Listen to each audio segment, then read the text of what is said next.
ये पत्थर की तलवार 20 साल से एक जनरल स्टोर में पड़ी है, बिना छुई, बिना चाही गई। सबको लगता है ये बस एक बेकार कबाड़ का टुकड़ा है, फिर भी मैं इसे खरीदने के लिए अपने पास का हर आखिरी सिक्का खर्च करने का फैसला करता हूँ। आसपास के लोग हंसते हैं और मुझे ब्रेन डेड कहते हैं, पूरा का पूरा सकर। इतनी फ्रेजाइल तलवार तो छूते ही टूट जाएगी, मॉन्स्टर्स से लड़ना तो दूर की बात है। लेकिन मैं बस मुस्कुराता हूँ क्योंकि मैंने एक मिथिक टियर टैलेंट अवेकन किया है, ऑल रिफाइंड। ये किसी भी आइटम की क्वालिटी को एक बार बढ़ा सकता है और इसकी कोई लिमिट नहीं कि ये कितना ऊपर जा सकता है। काफी लक के साथ एक सिल्वर टियर आइटम भी सीधे मिथिक तक छलांग लगा सकता है। अपनी पिछली जिंदगी में मैं ड्रैकोनस फेडरेशन के 10 सबसे महान वॉरियर्स में से एक था, एक लिविंग गॉड ऑफ स्लॉटर। लेकिन मेरी गर्लफ्रेंड और मेरे स्वॉर्न ब्रदर ने मुझे धोखा दिया, पावरफुल एलाइज के साथ मिलकर मुझ पर हमला किया और मुझे लगभग खत्म कर दिया, सिर्फ मेरे पास मौजूद सुप्रीम आर्टिफैक्ट एबिसल रिंग के लिए। ये एक ट्रॉफी था जो मैंने अकेले एबिसल रिफ्ट के अंदर जाकर उसके सबसे शक्तिशाली डिवाइन बीस्ट को मारकर जीता था। कहा जाता है कि ये रियलिटी के लॉज को उल्टा कर सकता है, यहाँ तक कि एक शैटर्ड बॉडी को भी फिर से बना सकता है। मौत के किनारे पर रिग्रेट और हेट्रेड मेरे अंदर बराबर मात्रा में उभरते हैं। अगर मुझे कभी एक और जिंदगी मिली तो मैं तुम सबको चीर कर रख दूंगा। जब मैं दोबारा अपनी आंखें खोलता हूँ तो खुद को फिर से 18 साल की उम्र में पाता हूँ। अवेकनिंग सेरेमोनी के दिन मेरी इंडेक्स फिंगर पर एक पिच ब्लैक रिंग है। उस पर बने एंशिएंट डिवाइन मार्किंग्स पहले ही फीके पड़ चुके हैं। एबिसल रिंग ने सच में समय के बहाव को उलट दिया है। मैं अपने अंदर उठ रहे विचारों के तूफान को दबाता हूँ। इस दूसरी जिंदगी में मैं हर रिग्रेट को बदल दूंगा और डैनियल और एग्निया अपनी जान से इसकी कीमत चुकाएंगे। होस्ट का किलिंग इंटेंट क्रिटिकल थ्रेशोल्ड तक पहुंच गया है। God slayer class system bind हो रहा है। Binding complete. 1 initial spin awarded. Use now. अगले ही पल मेरे दिमाग में एक स्पिनिंग व्हील उभरता है जिसमें लाखों छोटे चमकते स्लॉट्स हैं। सिर्फ एक सोच के साथ मैं इसे स्पिन करने का आदेश देता हूँ। नीडल तेजी से घूमती है और आखिर में एक गोल्डन स्लॉट पर रुकती है। कंग्रेचुलेशंस होस्ट, आपने मिथिक टैलेंट प्राप्त किया है, ऑल रिफाइंड। डंजन के अंदर मिलने वाला कोई भी लूट क्वालिटी में अपग्रेड किया जा सकता है। हर आइटम को सीधे या इनडायरेक्टली सिर्फ एक बार रिफाइन किया जा सकता है। मैं स्टन्ड रह जाता हूँ। ये मिथिक टैलेंट किसी भी आइटम की क्वालिटी को फ्रीली बढ़ा सकता है। इसकी शक्ति लगभग डरावनी है। मैं धीरे से अपनी आंखें बंद करता हूँ। मेरे दिमाग में एक स्टेटस पैनल उभरता है। Crest class unawakened talent, all refined gold tier skills, god slayer strike, legendary phantom step, legendary mastery, back to basics skills, total concealment, legendary eye of insight, legendary. इस पैनल को देखते हुए जो शांति मैंने खुद पर थोप रखी थी वो टूट जाती है। मेरी पिछली जिंदगी की कुछ स्किल्स मेरे साथ वापस आ गई हैं। उसी वक्त मेरे पीछे से एक साफ आवाज गूंजती है, क्रेस्ट, तुम्हें क्या लगता है तुम कौन सा क्लास अवेकन करोगे? मैं मुड़ता हूँ और एक पल के लिए मेरी सांस रुक जाती है। एक लड़की सफेद कपड़ों में खड़ी है, नाजुक फीचर्स, एक जेंटल स्माइल, सिर थोड़ा सा एक तरफ झुका हुआ। उसकी आंखों में एक शांत रोशनी है, बिल्कुल वैसी ही जैसी मुझे याद है। ये राइली है, मेरी डेस्क मेट। मेरी नजर तुरंत नरम पड़ जाती है। मेरी पिछली जिंदगी के आखिरी पल अभी भी मेरे दिमाग में साफ है। जब मैं हर दिशा से लीथल अटैक्स का सामना कर रहा था, राइली ही एक थी जो बिना अपनी जान की परवाह किए मेरे सामने खड़ी हो गई थी। उसी पल मुझे समझ आया, वही एक थी जिसने मुझे शुरू से अंत तक प्यार किया। वो बिना किसी रिग्रेट के अपनी जान देने को तैयार थी। उसे अब देखकर मेरे अंदर हजारों विचार उमड़ पड़ते हैं। मेरे पास कहने के लिए बहुत कुछ है और शुरुआत कहाँ से करूं ये नहीं पता। मेरी जलती हुई नजरों के नीचे राइली के गाल गुलाबी हो जाते हैं। तुम मुझे ऐसे क्यों देख रहे हो? उसे लंबे समय से मेरे लिए फीलिंग्स थीं और उसने कई बार इशारे भी किए थे, लेकिन मैंने हमेशा उसे नजरअंदाज किया। उसे पता था कि मेरी नजर सिर्फ स्कूल ब्यूटी एग्निया पर थी। मिस्टर स्टोनफेस, अब जाकर इस लड़की को नोटिस कर रहे हैं? तुम्हें बताने में बहुत देर हो गई। वो अपने हाथ कमर पर रखकर प्लेफुल अंदाज में मुस्कुराती है। धूप में उसका चेहरा चमकता हुआ लगता है, लेकिन जो वो एक्सपेक्ट नहीं करती वो मैं अगला करता हूँ। मैं आगे बढ़ता हूँ और उसे कसकर गले लगा लेता हूँ। राइली वहीं जम जाती है। उसका पूरा शरीर हल्का कांपता है, उसकी आंखें चौड़ी हो जाती हैं और लाल हो जाती हैं। वो लगभग अपना संतुलन खो देती है। क्या तुम क्या कर रहे हो? मैं उसे धीरे से छोड़ देता हूँ, चेहरे पर एक हल्की मुस्कान के साथ। मेरा अवेकनिंग बहुत डरावना होने वाला है। फिर मैं मुड़ जाता हूँ। हजारों शब्द मेरे सीने में भरे हैं, लेकिन मैं एक भी बाहर नहीं आने देता।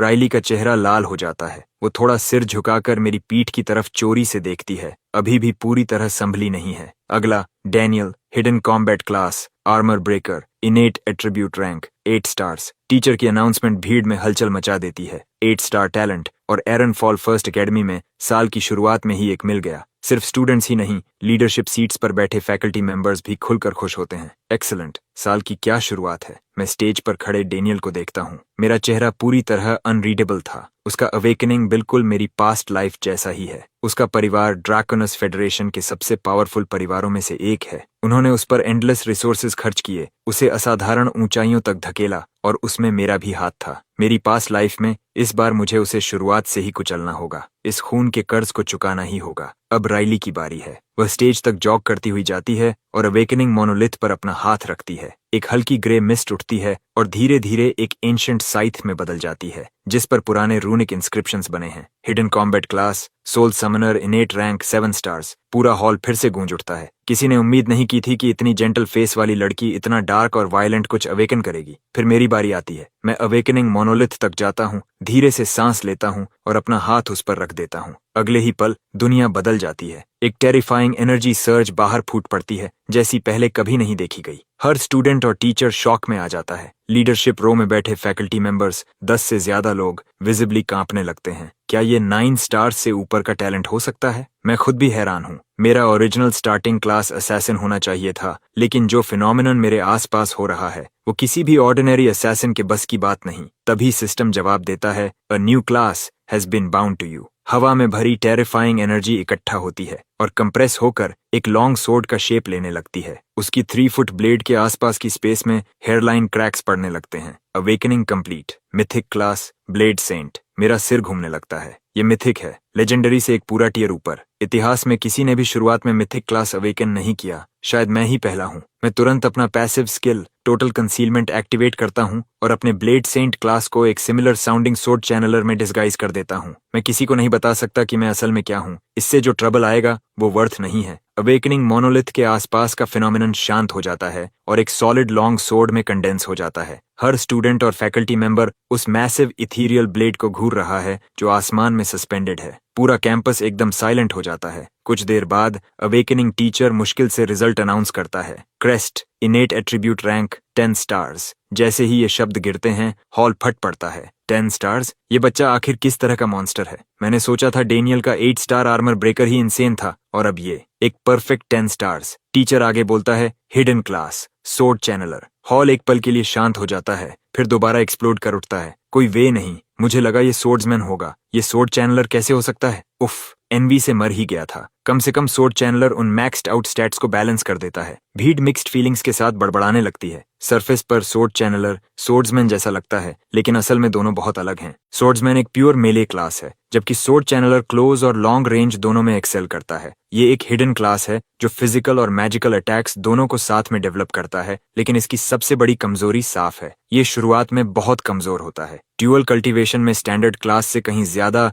एट्रीब्यूट इन्वेस्टमेंट चाहिए होता है, इसलिए अर्ली स्टेजेस में सोर्ड चैनलर एक ऑर्डिनरी सोर्ड्समैन से काफी पीछे रह जाता है। मैं अपना एक्सप्रेशन फ्लैट रखता हूँ। अगर मेरा असली क्लास ब्लेड सेंट सामने आ गया तो उसके कॉन्सिक्वेंसेस डबल एज्ड सोर्ड होंगे। ये रिस्क मैं नहीं ले सकता। फैकल्टी सीट्स भी उतनी ही जोर से गूंज रही हैं। गुड हेवंस, एक हिडन क्लास और 8-10 स्टार एट्रीब्यूट्स। आर्नफॉल सिटी में ऐसा टैलेंट दशकों में नहीं मिलेगा। हाँ, सोर्ड चैनलर शुरुआत में वीक होता है, लेकिन लेट गेम में इसकी पोटेंशियल इमेंस होती है। बस इसे पीक तक पहुंचने के लिए इनॉर्मस रिसोर्सेज चाहिए। डायरेक्टर होल्टन, स्कूल वॉल्ट में जाओ और तुरंत एक मैरो एसेंशन पिल लेकर आओ। मैं इसे स्टूडेंट को रिवॉर्ड के तौर पर दे रहा हूँ। प्रिंसिपल ग्रेसन का एक्सप्रेशन गंभीर है। वो डिसाइसिवली अपना हाथ हिलाते हैं। जैसे ही मैं स्टेज से नीचे उतरता हूँ, मैं देखता हूँ डैनियल और एग्निया मुझे घूर रहे हैं, विजिबली शेकन। डैनियल की मुट्ठियां भींची हुई हैं, उसकी आंखें डार्क हैं। वो डैनियल फैमिली का एल्डेस्ट सन है। उसे स्कूल का सबसे टैलेंटेड पर्सन होना था और मैंने उससे सब कुछ छीन लिया। वह झुकता है और आग्ना के कान में कुछ फुसफुसाता है। उसकी आंखें चौड़ी हो जाती हैं।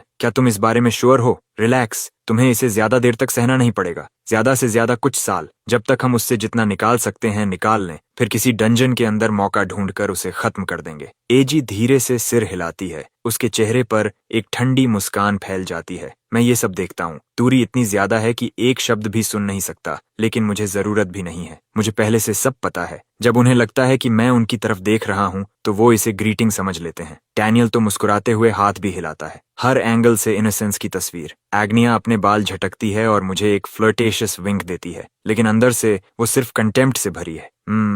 एक ब्रोक फूल तो ब्रोक फूल ही रहेगा। 10 स्टार एट्रीब्यूट्स के बाद भी ये अभी भी मेरे पीछे ही रेंग रहा है। पैथेटिक। लेकिन मैंने 2 जिंदगियां जी हैं। मैं उसे पूरी तरह देख सकता हूँ। जितना चाहे एरोगेंस में डूबी रहो, तुम आज की रात सरवाइव नहीं करोगी। मैं शांत और बिना जल्दबाजी के कदमों से अपनी क्लास की तरफ लौटता हूँ। मेरे क्लासमेट्स तुरंत मुझे घेर लेते हैं। सोर्ड चैनलर भले ही सबसे फ्लैशी क्लास ना हो, लेकिन मैक्स्ड आउट स्टैट्स लोगों को पतंगे की तरह खींच लेते हैं। कई लोग पास आकर मेरी चापलूसी करते हैं, कुछ तो पुरानी दोस्ती का नाटक भी करते हैं ताकि मेरे करीब आ सकें। मैं बस मुस्कुरा देता हूँ और सब जाने देता हूँ। चेहरा जानना और दिल जानना अलग बात है। इस लाइफ में मैं किसी पर आसानी से भरोसा नहीं करूंगा। राइली भीड़ के किनारे खड़ी है, दूरी से मुझे देख रही है। उसके चेहरे पर एक हल्की मुस्कान है, उसकी आंखों में जरा भी फ्लैटरी नहीं। उसे क्रेस्ट पसंद है, सिर्फ वही, उसके साथ आने वाली किसी चीज के लिए नहीं। अवेकनिंग सेरेमोनी जारी रहती है। बाकी ज्यादातर स्टूडेंट्स के टैलेंट्स साधारण हैं। एक एक्सेप्शन मेरा ध्यान खींचता है। क्लास 4 का जेन, वो 9 star hidden class, demon Hunter awaken करता है। इससे काफी हलचल होती है,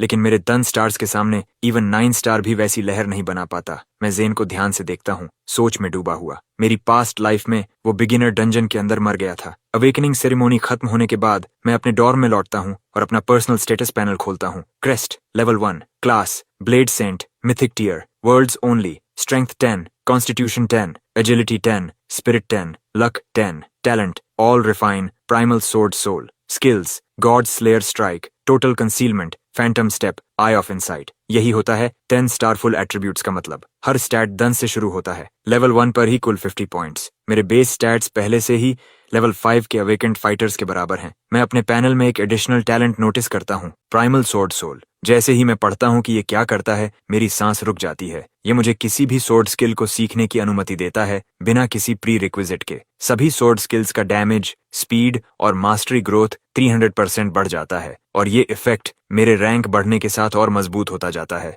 मैं उन नंबर्स को अविश्वास से देखता हूँ। बाकी सब छोड़ भी दें, सिर्फ 3 गुना सोर्ड स्किल डैमेज ही काफी है। इसका मतलब है कि सबसे बेसिक आयरन सोर्ड के साथ भी मैं लेवल 3 से नीचे के किसी भी मॉन्स्टर को सोलो कर सकता हूँ, और ये तब है जब मुझे एक भी सोर्ड टेक्निक नहीं आती, और इसके ऊपर मेरे पास पास्ट लाइफ के स्किल्स भी हैं। प्रैक्टिकली मैं एक डुअल क्लास फाइटर जैसा हूँ, और अगर सोर्ड कभी काफी न हो तो मुझे बस एक डैगर निकालना होगा। कल सुबह बिगिनर डंजन डिसेंड करेगा, हर न्यूली अवेकेंड प्लेयर उसमें खींच लिया जाएगा, कोई एक्सेप्शन नहीं। मेरी पास्ट लाइफ में मैंने हिडन बॉस से बचकर निकलना चुना था। वो बहुत खतरनाक था, लेकिन इस बार मुझे उसके पीछे जाना ही होगा। मैं अभी शुरुआत में हूँ और मुझे हर रिसोर्स चाहिए। थोड़ा रिस्क लेना बनता है। मैं अकेला जाऊंगा और हिडन बॉस को खुद खत्म करूंगा। जहां तक राइली की बात है, वो ठीक रहेगी। मेरी पास्ट लाइफ के अनुसार उसने दूसरे ग्रुप के साथ सेफली डंजन कंप्लीट किया था, बिना एक स्क्रैच के। अब रिवेंज के बारे में सोचने का समय है। मेरे होंठों के कोने पर एक ठंडी मुस्कान उभरती है जब मैं अग्ना का भेजा हुआ मैसेज देखता हूँ। क्रेस्ट, क्या तुम्हें हमेशा से मैं पसंद नहीं थी?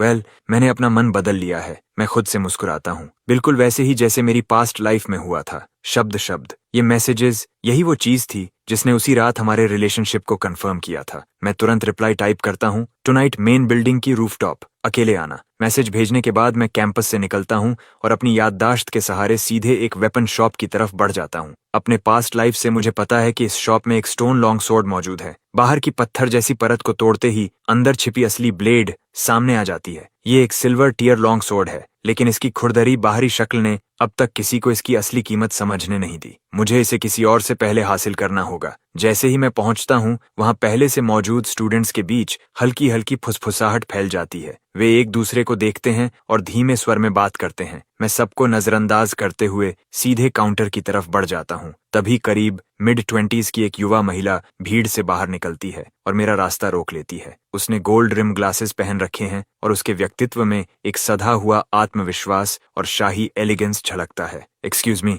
घबराने की जरूरत नहीं है। मैं इजाबेला हूँ, आर्म कंसोर्शियम की वाइस डायरेक्टर। आज आप जो भी वेपन खरीदेंगे उसका पूरा खर्च कंसोर्शियम उठाएगा। कमरे में मौजूद सभी स्टूडेंट्स एकदम से हैरान होकर सांस खींच लेते हैं। ये ऑफर सच में चौंका देने वाला है। वेपन शॉप्स दुनिया की सबसे महंगी जगहों में गिनी जाती हैं। आम परिवार तो यहाँ झांकने तक की हिम्मत नहीं करते, खरीदना तो दूर की बात है। मैं उसकी मुस्कुराहट को देखता हूँ, लेकिन मेरे चेहरे पर कोई भाव नहीं आता। पूरा खर्च आप कह रही हैं, इसके बदले में मुझे आपको क्या देना होगा इजाबेला? मेरा शांत जवाब उसे थोड़ी देर के लिए चौंका देता है। उसने पहले से मेरी जानकारी जुटा रखी थी। उसे पता था कि मैं एक गरीब अनाथ हूँ जो यहाँ आने के लिए भी मुश्किल से पैसे जोड़ पाया होगा। उसे उम्मीद नहीं थी कि मैं ऐसे ऑफर से बिल्कुल भी प्रभावित नहीं होऊंगा। लगता है क्रेस्ट सिर्फ असाधारण प्रतिभाशाली ही नहीं बल्कि काफी समझदार भी है। तुमने सही समझा, मुझे तुमसे कुछ चाहिए। इजाबेला मुस्कुराती है और भीड़ की तरफ इशारा करती है। नीले कपड़ों में एक पतली सी लड़की आगे आती है। ये मेरी छोटी बहन है क्लॉडिया। तुम्हें बस इसके साथ टीम बनाकर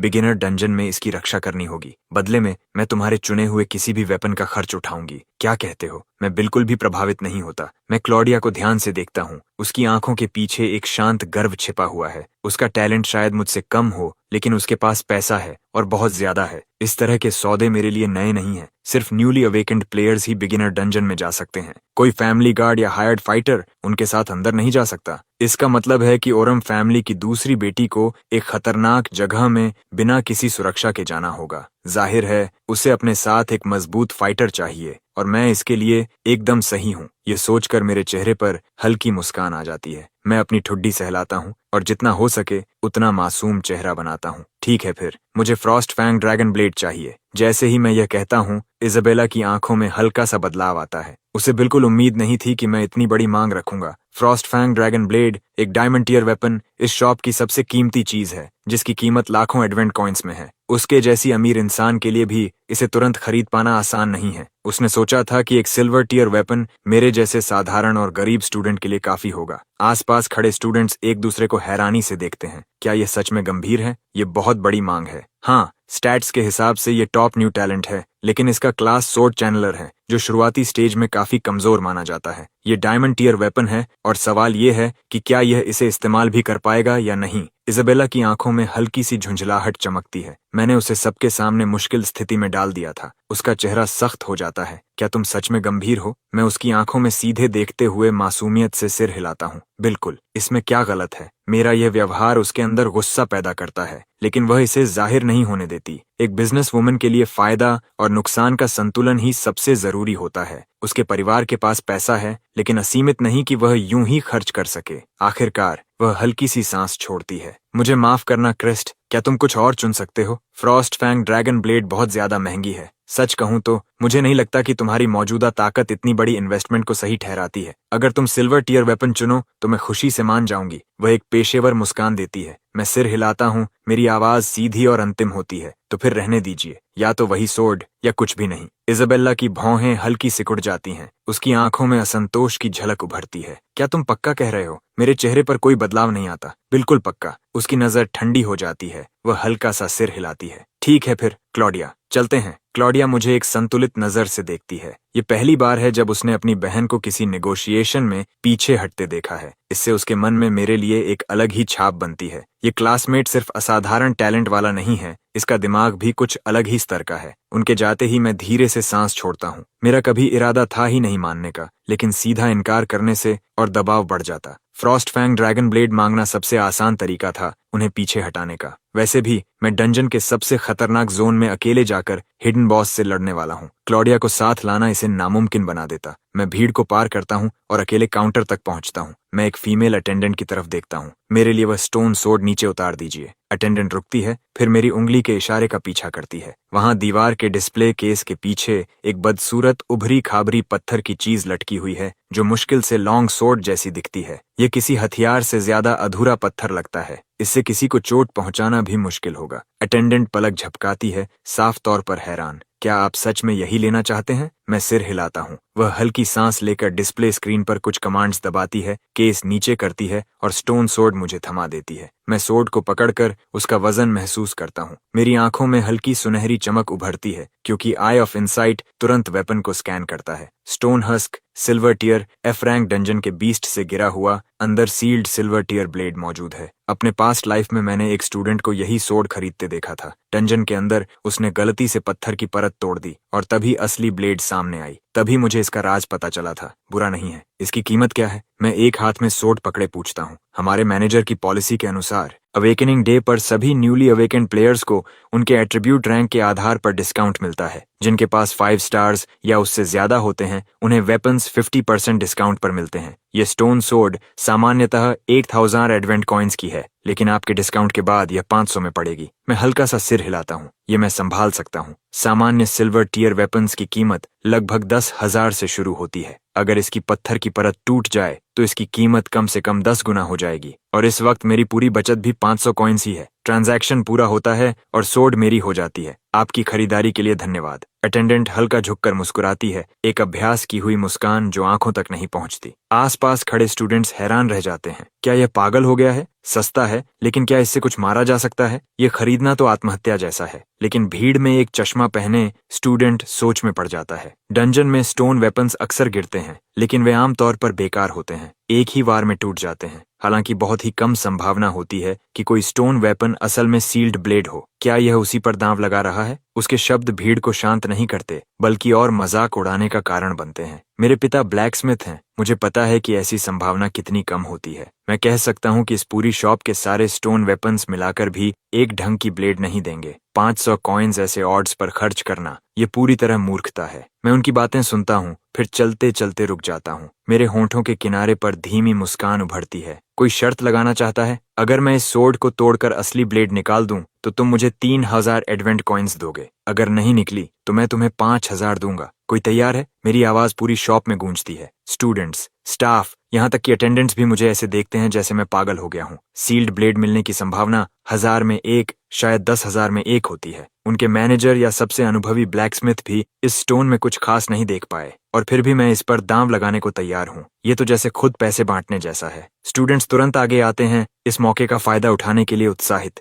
एक चौड़े कंधों वाला स्टूडेंट सबसे पहले आगे पहुंचता है, चेहरे पर जीत की चमक लिए। मैं ये शर्त लेता हूँ। मैं हल्का सा सिर हिलाता हूँ और उस पर आई ऑफ इनसाइट चलाता हूँ। Brute level 1, class iron vanguard, skillful force cleave. Campus का एक जाना पहचाना चेहरा। यह आदमी बदनाम है, एक बुली जो बिना पैसे वालों की जिंदगी नरक बना देता है। मेरे पास्ट लाइफ में इसी ने बिगिनर डंजन के दौरान मेरी पीठ में छुरा घोंपा था। इसे इस बार फंसाने में मुझे बिल्कुल भी गिल्ट महसूस नहीं होता। चलो इसे ऑफिशियल बनाते हैं। एक ख्याल के साथ हमारे बीच एक कॉन्ट्रैक्ट पैनल उभर आता है। शर्तों की पूरी जानकारी सामने दिखती है। जैसे ही दोनों पक्ष साइन करते हैं, वापस मुड़ने का कोई रास्ता नहीं रहता। अगर मैं जीतता हूं तो सिर्फ 3000 मिलेंगे, अगर हारता हूं तो 5000 का नुकसान, और सील्ड ब्लेड मिलने की संभावना पहले से ही बेहद कम है। हर नजरिए से देखें तो यह डील मेरे लिए बहुत खराब लगती है। आसपास खड़े स्टूडेंट्स हैरान हैं। ये सच में ऑफिशियल कॉन्ट्रैक्ट के साथ कर रहा है। अगर ये पैसे नहीं दे पाया तो इंटरेस्ट बढ़ता जाएगा, और बाइंडिंग कॉन्ट्रैक्ट होने के कारण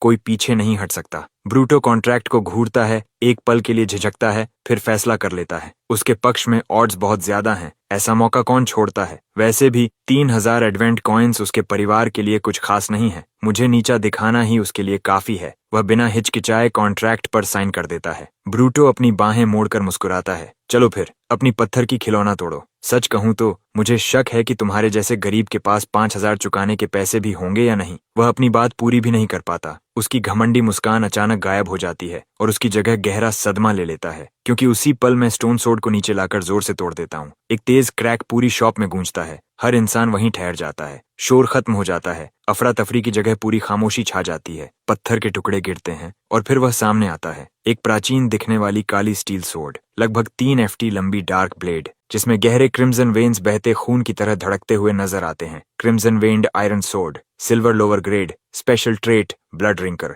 किसी मॉन्स्टर को घायल करने पर ब्लेड उसका खून सोख कर यूजर की हेल्थ रिस्टोर करता है। आई ऑफ इनसाइट इसकी पूरी जानकारी दिखाता है। मैं पूरी तरह संतुष्ट हूँ। एक ऐसा वेपन जो हर वार के साथ मुझे हील करता है, जैसे हर लड़ाई में मेरे साथ एक पर्सनल मेडिक हो। आसपास खड़े सभी लोग जैसे बिजली गिरने से जड़ हो गए हों। लंबी खामोशी के बाद एक स्टूडेंट बोल पाता है, इसने सच में सील्ड ब्लेड निकाल ली, और दिखने से कम सिल्वर टीयर है। ब्रूटो का चेहरा इसे देखते ही पीला पड़ जाता है। वह अनजाने में एक कदम पीछे हटता है, समझ ही नहीं पाता कि क्या हुआ। यह नामुमकिन है। वह लंबे और भारी विराम के बाद बोलता है, उसने सोचा था कि यह उसका जीतने का पल होगा, लेकिन वह पूरी तरह खेला जा चुका है। मैं शांत चेहरा बनाए रखता हूँ और उसकी तरफ हाथ बढ़ाता हूँ, जैसे यह परिणाम पहले से तय था। पैसे दो ब्रूटो। वह दांत पीसता है और मुश्किल से बोलता है, लकी ब्रेक। फिर वह अपने अकाउंट से 3000 एडवेंट कॉइन्स मेरे अकाउंट में ट्रांसफर कर देता है। इससे बचने का कोई रास्ता नहीं है। एक साइंड कॉन्ट्रैक्ट इस दुनिया में कानून के बराबर होता है।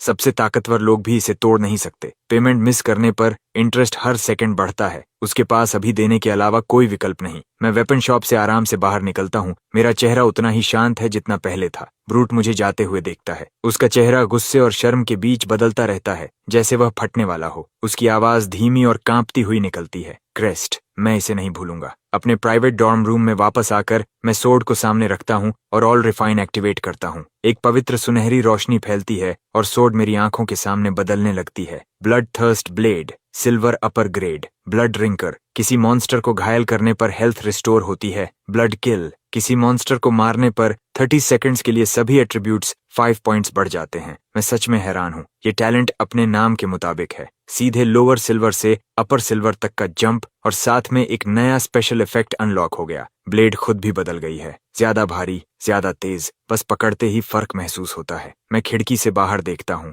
रात हो चुकी है। इसका मतलब है अब एजीएन से मिलने का समय आ गया है। मैं अकेले डॉर्म से बाहर निकलता हूँ। कुछ ही पलों बाद मैं रूफटॉप पर खड़ा हूँ। मेरी जेब में एक साधारण डैगर छुपा हुआ है। गॉड स्लेयर स्ट्राइक अपनी पूरी ताकत डैगर के साथ दिखाता है। सोर्ड के साथ इसका पावर काफी कम हो जाता है। मैं आग्ना को अपने सबसे ताकतवर मूव से खत्म करने वाला हूँ। क्रेस्ट, क्या तुम्हें सच में इतनी सुनसान जगह चुननी थी? आग्ना एक स्लीक ब्लैक ड्रेस में आती है। उसकी बेचैनी मुश्किल से छिप रही है। मैंने कहा था कि मैंने अपना मन बदल लिया है, लेकिन पहले मैं तुम्हें एक ट्रायल पीरियड से गुजरने दूंगी, फिर फैसला करूंगी। सब कुछ इस पर निर्भर करेगा कि तुम कैसा परफॉर्म करते हो। वह धीमी चालाक मुस्कान के साथ बात खत्म करती है। मैं अंदर ही अंदर ठंडा हंसता हूँ। ट्रायल पीरियड, असल में इसका मतलब है मुझे एक आज्ञाकारी नौकर की तरह इस्तेमाल करना, दिन रात डंजन में लड़ना और फिर ज्यादातर रिवॉर्ड्स उसे दे देना। अब पीछे मुड़कर देखता हूँ तो मैं पूरी तरह बेवकूफ था। मैंने अपनी कमाई का लगभग सब कुछ उसे दे दिया था। चांदनी के नीचे मेरी मुस्कान अब खून की प्यास से भरी लगती है और अग्निया इसे महसूस कर लेती है। उसकी रीढ़ में सिहरन दौड़ जाती है। तुम ऐसे क्यों मुस्कुरा रहे हो? उसे महसूस होता है कि मेरे अंदर कुछ बदल गया है, कुछ ऐसा जिसे वह समझ नहीं पा रही। मैं बिना किसी भाव के उसकी तरफ बढ़ता हूँ। हर कदम के साथ उसे और साफ महसूस होता है। मेरे अंदर से निकलती किलिंग इंटेंट ठंडी तलवार की तरह फैल रही है। कुछ गलत है। वह घबराने लगती है। क्रेस्ट, रुक जाओ और पास मत आओ। वह अपने हाथ उठाकर धीरे धीरे पीछे हटती है, खुद को तैयार करते हुए। मैं उसकी बात का कोई जवाब नहीं देता। एक झटके में मैं आगे बढ़ता हूँ और जेब से डैगर निकाल लेता हूँ। जैसे ही वह डैगर देखती है, एग्नेस की आंखें डर से फैल जाती हैं। उसने कभी सोचा भी नहीं था कि मैं इतना निर्दयी हो सकता हूँ। अब उसे समझ आता है कि मैंने इतनी सुनसान जगह क्यों चुनी। घबराकर वह चिल्लाती है, तुम मुझे छूने की हिम्मत करोगे? डेनियल तुम्हें इसकी कीमत चुकवाएगा। मैं जानबूझकर उलझन भरा चेहरा बनाता हूँ और रुक जाता हूँ। डेनियल का नाम क्यों ले रही हो? मेरी प्रतिक्रिया उसे यकीन दिलाती है कि उसने मुझे डरा दिया है। डेनियल का परिवार ड्रैकोनस फेडरेशन के 3 सबसे ताकतवर परिवारों में से एक है। 10 स्टार टैलेंट भी उनके सामने नहीं टिक सकता। ठीक है, मैं बता देती हूँ। डेनियल ने ही मुझे तुम्हारे करीब आने के लिए भेजा था। तुम अब तक समझ ही गए होंगे, इसीलिए मैं नाटक खत्म कर रही हूँ। क्या तुम्हें सच में लगा कि तुम्हारे जैसे गरीब इंसान से मैं प्रभावित हो जाऊंगी और तुम मुझे मारना चाहते हो? कितना हास्यास्पद है। सिर्फ डेनियल का नाम लेना ही तुम्हें रोकने के लिए काफी है। वह घमंड से भरी खड़ी रहती है। उसकी मुस्कान ठंडी और निर्दयी है, लेकिन उसे जो मिलता है वह उसकी उम्मीद से बिल्कुल अलग है। मैं न कांपता हूँ न हिचकिचाता हूँ। मेरी आवाज पूरी तरह शांत होती है। अच्छा, मरने के लिए तैयार हो? वह एकदम स्थिर हो जाती है। उसे लगा था कि उसका नाम मुझे रोक देगा, इसलिए उसने इतने जहरीले शब्द बोले। हिम्मत है तो करके दिखाओ। वह अपनी बात पूरी भी नहीं कर पाती। मैं हरकत करता हूँ। मेरा पूरा शरीर खून जैसे लाल प्रकाश की एक लकीर बन जाता है, एक भयानक लहर जो आग्ना को एक पल में निगल लेती है। उसे लगता है जैसे वह खून के समुद्र और लाशों के पहाड़ों में डूब गई हो। चारों तरफ चीखती आत्माओं की आवाज गूंज रही हो। ब्लेड उसकी गर्दन पर एक सीधी रेखा खींच देता है। उसकी आंखों में सिर्फ अविश्वास बचता है। उसका सारा घमंड एक पल में खत्म हो जाता है। उसका शरीर गिर जाता है। मैं उसके शरीर की तरफ देखता हूँ। मेरे अंदर एक अजीब संतोष है और उसके नीचे गहरी थकान। मेरा दिमाग धुंधला होने लगता है। स्पिरिट एनर्जी खत्म होने के संकेत। गॉड स्लेयर स्ट्राइक अभी भी बहुत महंगा है। मेरे मौजूदा लेवल पर मैं इसे पूरी ताकत से इस्तेमाल भी नहीं कर सकता। थोड़ी देर आराम करने के बाद मैं झुकता हूँ और एग्नेस की जेब से उसका फोन निकालता हूँ। मैं हमारे बीच के सारे मैसेजेस डिलीट करता हूँ, फिर फोन को अपने हाथ में तोड़ देता हूँ। जैसे ही मैं डॉर्म में वापस आता हूँ, दरवाजे के बाहर एक बॉक्स रखा मिलता है जिसके ऊपर प्रिंसिपल ग्रेसन के साइन वाला लेटर है। बॉक्स के अंदर 2 चीजें हैं, मैरो एसेंशन पिल, गोल्ड, मिड ग्रेड। इसे लेने पर शरीर को अंदर से साफ करता है और फिजिकल एट्रीब्यूट्स बढ़ाता है। हर व्यक्ति पर सिर्फ एक बार असर करता है। मौजूदा कीमत 200,000 advent coins, serpent scale shadow armour silver mid grade, एक मास्टर आर्मर स्मिथ द्वारा बनाया गया, पहनने पर फुसफुसाहट जितना शांत और क्लॉज, ब्लेड्स व अन्य शार्प अटैक्स को रोकने में सक्षम। कीमत 5000 एडवेंट कॉइन्स। मेरी आंखें तेज हो जाती हैं। ग्रेसन बिल्कुल भी कंजूसी नहीं करता, सिर्फ मैरो असेंशन पिल ही नहीं बल्कि एक डिफेंसिव आर्मर भी देता है। वह साफ तौर पर मेरी सुरक्षा में पूरा निवेश करना चाहता है। दुर्भाग्य से ये दोनों आइटम्स प्राइमारा के स्मिथ्स और एल्केमिस्ट्स द्वारा बनाए गए हैं, डंजन लूट से नहीं, इसलिए ऑल रिफाइन इन पर काम नहीं करता। मैं लेटर उठाता हूँ। हेलो क्रेस्ट, मेरा नाम ग्रेसन है, एरन फॉल फर्स्ट एकेडमी का प्रिंसिपल। अंदर की मैरो असेंशन पिल स्कूल की तरफ से एक गिफ्ट है और आर्मर मेरी तरफ से। मैंने तुम्हारी स्कॉलरशिप भी इस साल के लिए 10,000 एडवेंट कॉइन्स कर दी है। एक दिन तुम सबसे बहुत ऊपर खड़े हो सकते हो। जब भी वह दिन आए जहां से तुमने शुरुआत की, उसे मत भूलना। तुम्हारी सफलता की कामना करता हूँ। यह एक इन्वेस्टमेंट है, लेकिन ग्रेसन शॉर्ट टर्म फायदा नहीं देख रहा। वह इस बात पर दांव लगा रहा है कि मैं आगे क्या बनूंगा। ऐसी दूरदर्शिता उसे एग्नियर जैसे छोटे सोच वाले लोगों से बिल्कुल अलग बनाती है। मैं बिना हिचकिचाए मैरो एसेंशन पिल निगल लेता हूँ। मेरे शरीर से हल्की रोशनी फैलती है। कॉन्स्टिट्यूशन +10, एक्सपीरियंस 500, रैंक बढ़कर लेवल 2 हो जाता है। 10 फ्री एट्रीब्यूट पॉइंट्स मिलते हैं। मैं खड़ा होकर अपना पैनल देखता हूँ।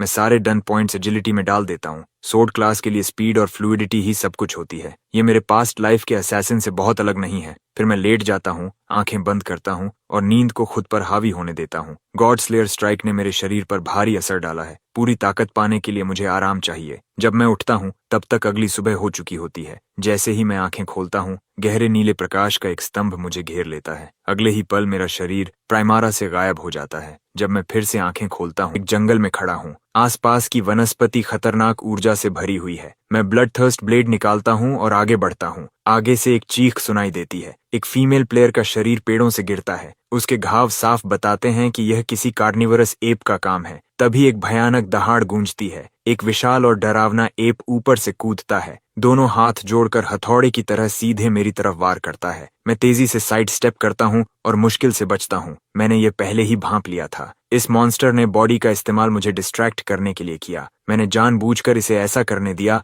और इसके अटैक के लिए कमिट करने का इंतजार किया। मैं तुरंत पलटकर वार करता हूँ और ब्लेड उसके सिर पर मारता हूँ। एक बड़ा घाव बनता है, लेकिन वह गिरता नहीं। वह दहाड़ता है और फिर से मुझ पर हमला करता है। मैं हैरान हूँ। मैंने अभी तक कोई स्किल इस्तेमाल नहीं किया और मेरे पास सिल्वर अपर वेपन है, साथ में मैक्स स्ट्रेंथ और एजिलिटी। एक सामान्य मॉन्स्टर तो अब तक मर जाना चाहिए था। Eye of insight, blood claw ape king, level 3, strength 28, constitution 24, skill ground slam. अब समझ आया, यह सामान्य एप नहीं है बल्कि एप किंग है, इसलिए इसका आकार बाकी सबसे बड़ा है। जैसे ही उसका अटैक गिरता है, मैं गायब हो जाता हूँ और सीधे उसके पीछे प्रकट होता हूँ। फैंटम स्टेप मेरे लेवल पर पूरी इनविजिबिलिटी देता है। इतनी तेज स्पीड की लगभग हर अटैक से बच सकता हूँ, लेकिन यह सिर्फ एक पल के लिए रहता है और इसकी कॉस्ट बहुत ज्यादा है। मैं उसके पीछे आकर ब्लेड को उसके सिर के पीछे से दिमाग तक घुसा देता हूँ। एक परफेक्ट किल। मेरे सामने एक स्क्रीन उभरती है। बीस्ट डिफीटेड, लूट, horizon cut, bronze lower grade skill scroll. बुरा नहीं है, ये सिर्फ ब्रॉन्ज टियर है, लेकिन मेरे क्लास के लिए सही है।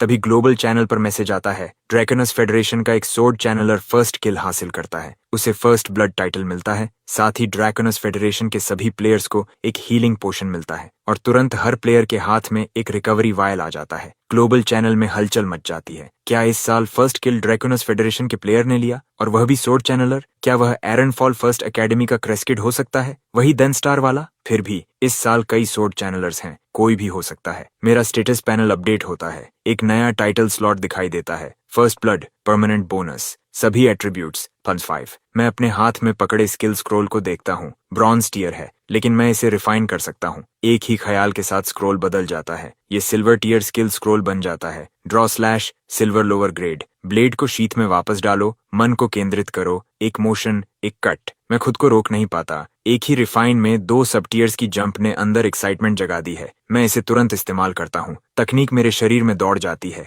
एक तेज गूंजती ब्लेड की आवाज हवा में भर जाती है और मेरा पूरा शरीर गहरे नीले प्रकाश की एक स्वीपिंग आर्क बन जाता है। एक ही स्मूथ मोशन में साइडवेज कट लगता है। जहां से यह गुजरता है, जमीन पर साफ निशान बन जाता है। आधा मीटर मोटा पेड़ एक ही वार में बीच से कट जाता है। मैं थोड़ा हैरान रह जाता हूँ। एक सामान्य सिल्वर टियर स्किल इतना पावरफुल नहीं होना चाहिए। यह जरूर प्राइमल सोर्ड सोल का असर है। हर सोर्ड टेक्निक की पावर और स्पीड 3 गुना। सच में कुछ अलग ही है। मैं घने जंगल में और अंदर बढ़ता हूँ। रास्ते में कुछ छोटे म्यूटेंट क्रीचर्स आते हैं, सभी बिना मेहनत के कट जाते हैं। जल्दी ही मैं लेवल 4 पर पहुंच जाता हूँ। बाकी न्यूली अवेकेंड प्लेयर्स के मुकाबले मैं पहले ही खतरनाक ऊंचाई पर हूँ। मैं दूर देखता हूँ, ध्यान केंद्रित। Hidden boss crimson rock cavern के पार है और वहां पहुंचने में अभी समय लगेगा। मैं पूरी स्पीड से आगे बढ़ता हूँ। जो भी मॉन्स्टर मिलता है तुरंत खत्म। लूट लगातार बढ़ता है और इन्वेंटरी बढ़ती जाती है। स्लॉटर जारी रहता है और मैं जल्दी ही लेवल 5 पर पहुंच जाता हूँ। रास्ते में कई नए स्किल स्क्रोल्स गिरते हैं। उनमें से एक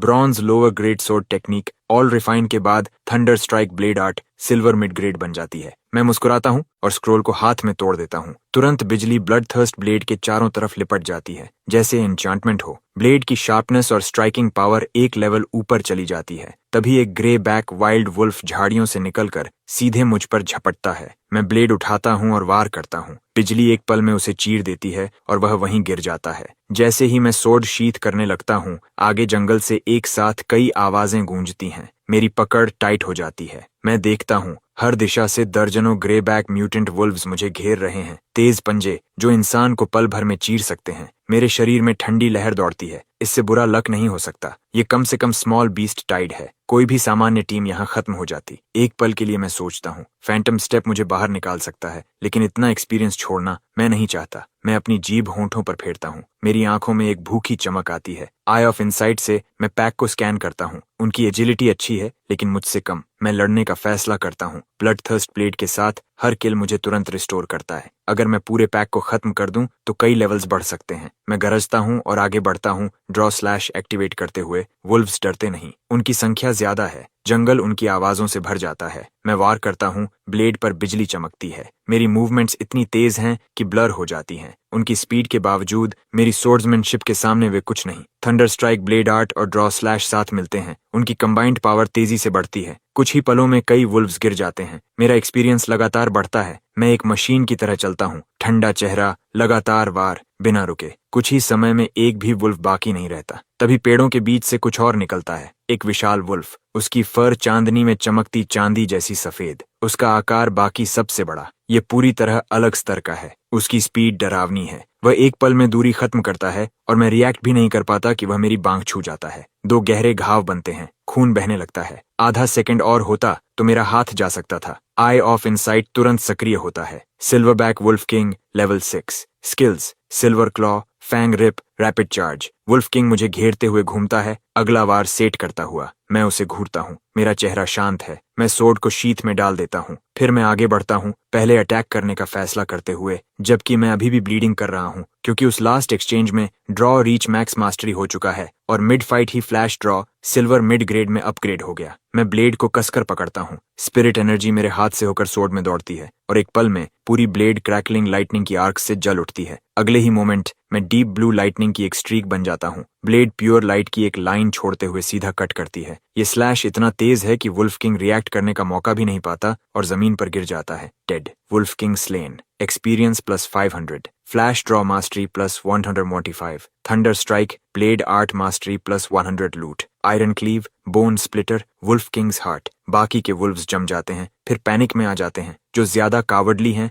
वो पहले ही मुड़कर भागने लगते हैं। मैं तुरंत उनका पीछा करता हूँ, पैक के बीच फैंटम की तरह मूव करते हुए। एक भी नहीं बचता। हर एक वुल्फ मेरी ब्लेड से गिरता है। मेरा लेवल सीधा 10 तक जंप कर जाता है। इसकी स्पीड अनमैच्ड है। Rank up quest slay the guardian of crimson rock cavern. Reward advance to first rank blade saint. जब ऑर्डिनरी प्लेयर्स अपना रैंक अप क्वेस्ट कंप्लीट करते हैं तो वो अपनी फर्स्ट ट्रू क्लास चूज कर सकते हैं। Sword shield fighter, dualist, blade technician और भी बहुत कुछ। लेकिन मेरे लिए ये अलग है। ब्लेड सेंट ऑलरेडी एग्जिस्टेंस की हाईएस्ट क्लास है। सिर्फ एक ही रास्ता है, आगे बढ़ना, एट्रीब्यूट्स को डीपन करना और स्किल्स को स्ट्रेंथन करना। कोई ब्रांचिंग नहीं, कोई चूजिंग नहीं। मैं अपना स्टेटस पैनल खोलता हूँ और ज्यादातर एट्रीब्यूट पॉइंट्स एजिलिटी में डाल देता हूँ, जबकि कुछ स्पिरिट में जाते हैं। स्किल्स पूरी तरह स्पिरिट एनर्जी पर डिपेंड करती हैं और मैं इसे खत्म होने नहीं दे सकता। एजिलिटी 100 को ब्रेक कर जाती है। Blade sync class skill unlocked. Sword dance master platinum lower grade. अब मैं किसी भी सोर्ड टाइप वेपन को इक्विप कर सकता हूँ, चाहे लेवल या क्लास रिक्वायरमेंट्स कुछ भी हों। मेरे हाथों में सभी सोर्ड वेपन्स की शार्पनेस डबल हो जाती है। मेरी आंखें फ्लिकर करती हैं। ये एक पावरफुल इफेक्ट है। इसका मतलब है कि मैं गेम के हाईएस्ट टियर सोर्ड वेपन्स भी इक्विप कर सकता हूँ। अभी मेरे पास स्किल्स का एक सॉलिड सेट है। अब टाइम है क्रिम्सन रॉक कैवर्न का सामना करने का। मैं अपने याद किए हुए राउट को फॉलो करता हूँ और आगे बढ़ता हूँ। जैसे ही हिडन बॉस गिरता है, डंजन खत्म हो जाएगा। ये सोचकर मैं टोटल कंसीलमेंट एक्टिवेट करता हूँ, अपने किल काउंट और लेवल को पूरी तरह हाइड कर देता हूँ। वंस एक्टिव, डंजन का एब्सोल्यूट सिस्टम भी इसे ट्रैक नहीं कर सकता। इसका मतलब है कि मैं किसी भी लीडर बोर्ड पर दिखाई नहीं दूंगा। अभी के लिए यही मुझे चाहिए, लेकिन कंसीलमेंट कितना भी डीप क्यों न हो, डंजन खत्म होते ही ट्रू रैंकिंग्स सामने आ जाएंगी, और जब वो सामने आएंगी, मेरे रिजल्ट्स पूरी दुनिया को हिला देंगे। अभी के लिए मुझे शांत रहना है। जब मैं हिडन बॉस का सामना करूंगा, मैं किसी भी कॉम्प्लिकेशन का रिस्क नहीं ले सकता। उसी समय एरन फॉल फर्स्ट एकेडमी के कॉन्फ्रेंस रूम के अंदर स्कूल का सीनियर स्टाफ टेंस साइलेंस में खड़ा है। हर किसी की नजर सामने लगी स्क्रीन पर है। Beginner dungeon 144 leaderboard. First place level 8 Lucas, second level 7 J, third level 6 player A. Aaron Fall और आसपास के सिटीज के स्ट्रॉन्ग न्यू टैलेंट्स रैंकिंग्स में भरे हुए हैं, लेकिन क्रेस्ट कहीं भी नहीं है, टॉप 500 में भी नहीं। ये क्या हो रहा है? उसकी क्लास सोर्ड चैनलर हो सकती है, लेकिन उसके स्टैट्स मैक्स्ड हैं। इवन अगर उसकी स्किल्स अभी स्ट्रांग नहीं है, तो भी शेयर फोर्स से कुछ किल्स तो होनी चाहिए। वो टॉप 500 में भी क्यों नहीं है? प्रिंसिपल ग्रेसन अपने आर्म्स क्रॉस किए खड़ा है, एक्सप्रेशन ग्रेव। उसने क्रेस्ट पर काफी इन्वेस्टमेंट किया है, और जो कुछ वो रिटर्न में एक्सपेक्ट करता है, वो क्रेस्ट के ग्रो करने पर डिपेंड करता है। अगर क्रेस्ट बिगिनर डंजन में मर गया, तो ये एरन फॉल फर्स्ट एकेडमी के लिए एक भारी झटका होगा। तभी एक वुमन कॉन्फ्रेंस रूम में एंटर करती है। उसके हाथ पीछे बंधे हैं, फेस अनरीडेबल। ग्रेसन तुरंत खड़ा हो जाता है और बाकी स्टाफ मेंबर्स बाव करते हैं। Deputy mayor welcome. वुमन हल्का सा नॉड करती है। ये विक्टोरिया है, एरन सिटी की करंट डेप्यूटी मेयर। मैंने सुना है कि आपकी स्कूल ने इस साल कुछ एक्सेप्शनल टैलेंट्स प्रोड्यूस किए हैं, इसलिए मैं यहाँ आई हूँ। लेकिन जिस स्टूडेंट क्रेस्ट का आपने जिक्र किया था, वो मुझे इस लीडर बोर्ड पर कहीं नहीं दिख रहा। ग्रेसन के माथे पर पसीना आ जाता है। My apologies deputy mayor Victoria. एक डिटेल है जो मैंने मेंशन नहीं की। क्रेस्ट की क्लास सोर्ड चैनलर है, जिसका अर्ली गेम कॉम्बैट स्ट्रेंथ थोड़ी वीक होती है। ग्रेसन अपनी बात पूरी भी नहीं कर पाता। इवन सोर्ड चैनलर के लिए इवन वीक अर्ली गेम को काउंट करने के बाद भी ऐसा कोई रीजन नहीं है कि वो इतना पीछे रह जाए। एक सिंगल डंजन के टॉप 500 में भी नहीं। ग्रेसन और बाकी फैकल्टी मेंबर्स सब दबाव को महसूस करते हैं। कोई भी इसे समझ नहीं पा रहा। क्या क्रेस्ट की लक सच में इतनी खराब हो सकती है? सीधे मॉन्स्टर क्लस्टर में ड्रॉप होकर आते ही मारा गया। प्लीज अभी अलार्म्ड मत होइए डेप्यूटी मेयर। क्रेस्ट के अलावा इस साल हमारे पास और भी स्ट्रॉन्ग प्रोस्पेक्ट्स हैं। जेन, 9 star talent, hidden class, demon Hunter. ये इस साल का हमारा सबसे बड़ा सरप्राइज है क्रेस्ट के बाद। फिलहाल सेकंड प्लेस पर है और स्ट्रॉन्ग फाइट कर रहा है। ये हमारा बेस्ट कैंडिडेट है लूकस फ्रॉम स्टोनर सिटी को चैलेंज करने के लिए। और एक यंग वुमन है जिसने hidden class soul summoner awaken किया है। 7 स्टार टैलेंट। उसके पास रियल पोटेंशियल है, अभी 19th रैंक पर है। और डैनियल फैमिली का eldest son, 8 star innate talent, hidden class armour breaker, फिलहाल 4th पोजीशन पर है। ग्रेसन एक एक करके पूरी लिस्ट गिना देता है, हर स्टैंड आउट स्टूडेंट को कवर करते हुए जो स्कूल ने इस साल प्रोड्यूस किए हैं। विक्टोरिया का एक्सप्रेशन स्टेडी रहता है। वो हल्का सा नॉड करती है। ये जेन सच में इम्प्रेसिव है, एक रियल डार्क हॉर्स। लेकिन स्टोनर सिटी का ये न्यू टैलेंट लूकस, वो बिल्कुल अलग लेवल पर है। 10 star innate talent, hidden class blade berserker. वो इस जनरेशन का डिफाइनिंग जीनियस है। मैं सिर्फ इतना चाहती हूँ कि एरन फॉल से कोई एक प्लेयर उसके साथ पेस बनाए रखे, या कम से कम बहुत पीछे ना रहे। अगर इस साल एरन फॉल बॉटम पर फिनिश करता है, तो अगले साल पिलर अलायंस ज्वाइन करने की एलिजिबिलिटी खो देगा। ये कहते हुए विक्टोरिया की आंखों में हल्की चिंता दिखती है। और ठीक उसी मोमेंट मैं डंजन के अंदर गहराई में हूँ, अपने रास्ते में आने वाली हर चीज को काटता हुआ, जब तक कि मैं आखिरकार क्रिम्सन रॉक कैवर्न के एंट्रेंस तक नहीं पहुंच जाता। बिना किसी वार्निंग के गॉब्लिन्स का एक क्लस्टर कैवर्न से बाहर दौड़ता हुआ आता है। छोटे बदबूदार क्रीचर्स, ब्लेड के कुछ लाइटनिंग लेस्ड स्विंग्स, और वो कुछ कर भी पाते उससे पहले ही सब खत्म हो जाते हैं। फिर अंदर से एक थंडरस क्रैश गूंजता है और एक मैसिव शेप अंदर से बाहर फटकर निकलती है। मसल्स कॉइल्ड आयरन चेन्स जैसे, डीप ग्रीन स्किन, लिजर्ड और गॉब्लिन का हाइब्रिड, मैसिव और ब्रूटिश, लेकिन अपने छोटे किन जितना कनिंग नहीं। गॉब्लिन वॉर चीफ अपने गिरे हुए किन की बॉडीज को देखता है और एक ऐसी हाउल निकालता है जो हवा को हिला देती है। वो चार्ज करता है, उसके massive clubs wide sweeping arc में घूमते हुए। मैं अपना एक्सप्रेशन स्टेडी रखता हूँ, मूवमेंट्स काल्म। एक हल्के प्रिसाइज स्टेप से साइड में स्लिप करता हूँ। इस वॉर चीफ का strength stat off the charts है। थिक स्किन और गिराना आसान नहीं। मुझे अपनी एजिलिटी का इस्तेमाल करना होगा उसे वेयर डाउन करने के लिए, खत्म करने से पहले। पहला स्ट्राइक मिस करने के बाद भी वॉर चीफ नहीं रुकता। वो लगातार चार्ज करता रहता है, क्लब जमीन पर स्मैश करते हुए, हर डायरेक्शन में डिब्री उछालते हुए, एक एक करके पेड़ों को गिराता हुआ। मैं पूरी तरह कंपोज्ड रहता हूँ। चाहे वॉर चीफ कैसे भी अटैक करे, वो मुझे हिट नहीं कर सकता, मेरी स्लीव का किनारा तक नहीं छू पाता। धीरे धीरे वॉर आर्चीफ की स्टेमिना खत्म होने लगती है। वो गरजता है और अपना स्किल यूज करता है। अगले ही पल उसके मुंह से वेनम का एक टॉरेंट टेरिफाइंग स्पीड से निकलता है। जिस भी पेड़ को वो छूता है वो मुरझा जाता है, लीव्स सूख कर गिर जाते हैं। मैं बिना झिझके उसका सामना करता हूँ। लाइटनिंग ब्लड थर्स्ट ब्लेड में भर जाती है। मैं फ्लैश ड्रॉ एक्टिवेट करता हूँ और सीधे उसके सामने चार्ज करता हूँ, एक सुइसाइडल चार्ज। कोई भी ह्यूमन बॉडी इतने कॉन्सेंट्रेटेड वेनम को सर्वाइव नहीं कर सकता। वॉर चीफ के अगली फेस पर एक ग्रोटेस्क स्माइल आ जाती है, लेकिन अगले ही पल वो स्माइल गायब हो जाती है, क्योंकि उसी फ्रैक्शन ऑफ अ सेकंड में मैं फैंटम स्टेप एक्टिवेट करता हूँ। मेरा पूरा शरीर जैसे दुनिया से गायब हो जाता है, एक ब्लर्ड शैडो में बदलकर वेनम के टॉरेंट के आर पार निकल जाता है, ब्लेड के साथ। उसी सांस में मैं वॉर चीफ के आर पार निकल जाता हूँ। डीप ब्लू सोर्ड लाइट की एक आर्क उसकी नेक को कट करती है और गॉब्लिन वॉरर चीफ गिर जाता है। Elite monster slain, goblin warrior chief, rank up quest complete, first rank blade saint achieved, all attributes plus 10, experience plus 1000, level 11 तक एडवांस करता है। Primal sword soul strengthened, sword skill damage, speed और mastery growth अब 10 times बढ़ जाते हैं। Bonus awarded, reward wheel पर एक spin, silver mid grade loot obtained, goblin warchief's treasure map, silver mid grade sword skill scroll quantity 1। एक parchment map मेरे हाथ में गिरता है। मैं उसे ध्यान से देखता हूँ, सच में हैरान। ट्रेजर मैप यहाँ मिलने की उम्मीद मुझे बिल्कुल नहीं थी। मैं तुरंत उस पर ऑल रिफाइन अप्लाई करता हूँ। Upgrade successful, goblin warchief's treasure map, gold lower grade. Goblin warchiefs तो बहुत हैं, लेकिन गॉब्लिन किंग सिर्फ एक है। Want my treasure? मैंने सब कुछ एक ही जगह दफनाया है, जाकर ढूंढो। दूसरा लूट है silver mid grade sword skill scroll. मैं उस पर फिर से ऑल रिफाइन अप्लाई करता हूँ और इस बार वो सीधा गोल्ड अपर ग्रेड तक जंप करता है, प्लैटिनम से सिर्फ एक टियर नीचे। Skill learned, sword command, gold upper grade. मेरे चेहरे पर एक हल्की मुस्कान आ जाती है। इतनी सारी स्किल्स में से ये बिल्कुल परफेक्ट है। ये मेरे सोर्ड चैनलर डिस्गाइज को पूरी तरह कन्विंसिंग बना देगा। एक थॉट के साथ ब्लड थर्स्ट ब्लेड कांपने लगती है, फिर हम करती है और फिर पूरी तरह हवा में उठ जाती है। वो मेरे चारों तरफ ऑर्बिट करती है, घूमती है और प्रिसीजन से स्ट्राइक करती है, जैसे वो मेरे हाथ का एक्सटेंशन हो। डाउनसाइड ये है कि जब सोर्ड मेंटल कंट्रोल में उड़ रही होती है, तब फ्लैश ड्रॉ और thunder strike blade art use नहीं किए जा सकते, लेकिन मास्टरी बढ़ने के साथ कुछ भी पॉसिबल हो जाता है। मैं सिस्टम को कॉल करता हूँ और फैमिलियर स्पिन व्हील मेरे दिमाग में उभर आता है। नीडल घूमती है और एक लेजेंडरी टैलेंट पर रुक जाती है। Passive mastery, legendary tier obtained। अब सभी स्किल्स हर समय ऑटोमेटिकली मास्टरी में ग्रो करेंगी। मैं डिस्क्रिप्शन को देखता रह जाता हूँ, सच में स्टन्ड। मैं सिर्फ एग्जिस्ट करके स्ट्रॉन्गर हो जाऊंगा। मैं क्रिम्सन रॉक कैवर्न में कदम रखने ही वाला था कि रुक जाता हूँ। मेरे पीछे फुटस्टेप्स। अगले ही पल एक एरो हवा को चीरता हुआ सीधे मेरे सिर के पीछे आता है। मैं हल्का सा सिर झुकाता हूँ और एरो साफ मिस हो जाता है। मेरी आंखों में कोल्ड किलिंग इंटेंट चमक उठती है। उस एरो की क्राफ्ट्समैनशिप से साफ है ये ह्यूमन एम्बुश है। 4 फिगर्स अंडरग्रोथ से बाहर आते हैं, हर एक अलग वेपन के साथ। एक आयरन वैनगार्ड, एक रेंजर और 2 मेजेस। और उनमें वो भी है जिसे देखने की उम्मीद मुझे सबसे कम थी, ब्रूटो। हर जगह में, हर इंसान में वही ब्रूटो। उसके चेहरे पर विशियस ग्रिन फैल जाती है। वो इस मोमेंट की कल्पना तब से कर रहा था जब वो हारा था। अगर डंजन में कभी मेरा सामना हुआ तो वो क्या करेगा? क्या लकी ब्रेक है? ब्रूटो की आंखों में खुला किलिंग इंटेंट जल रहा है। उसके टीममेट्स वेपन्स उठा लेते हैं और कॉम्बैट स्टैंस में आ जाते हैं। तुम सच में सोचते हो कि तुम कुछ लोग मुझे गिरा दोगे? मैं ग्रुप को स्कैन करता हूँ।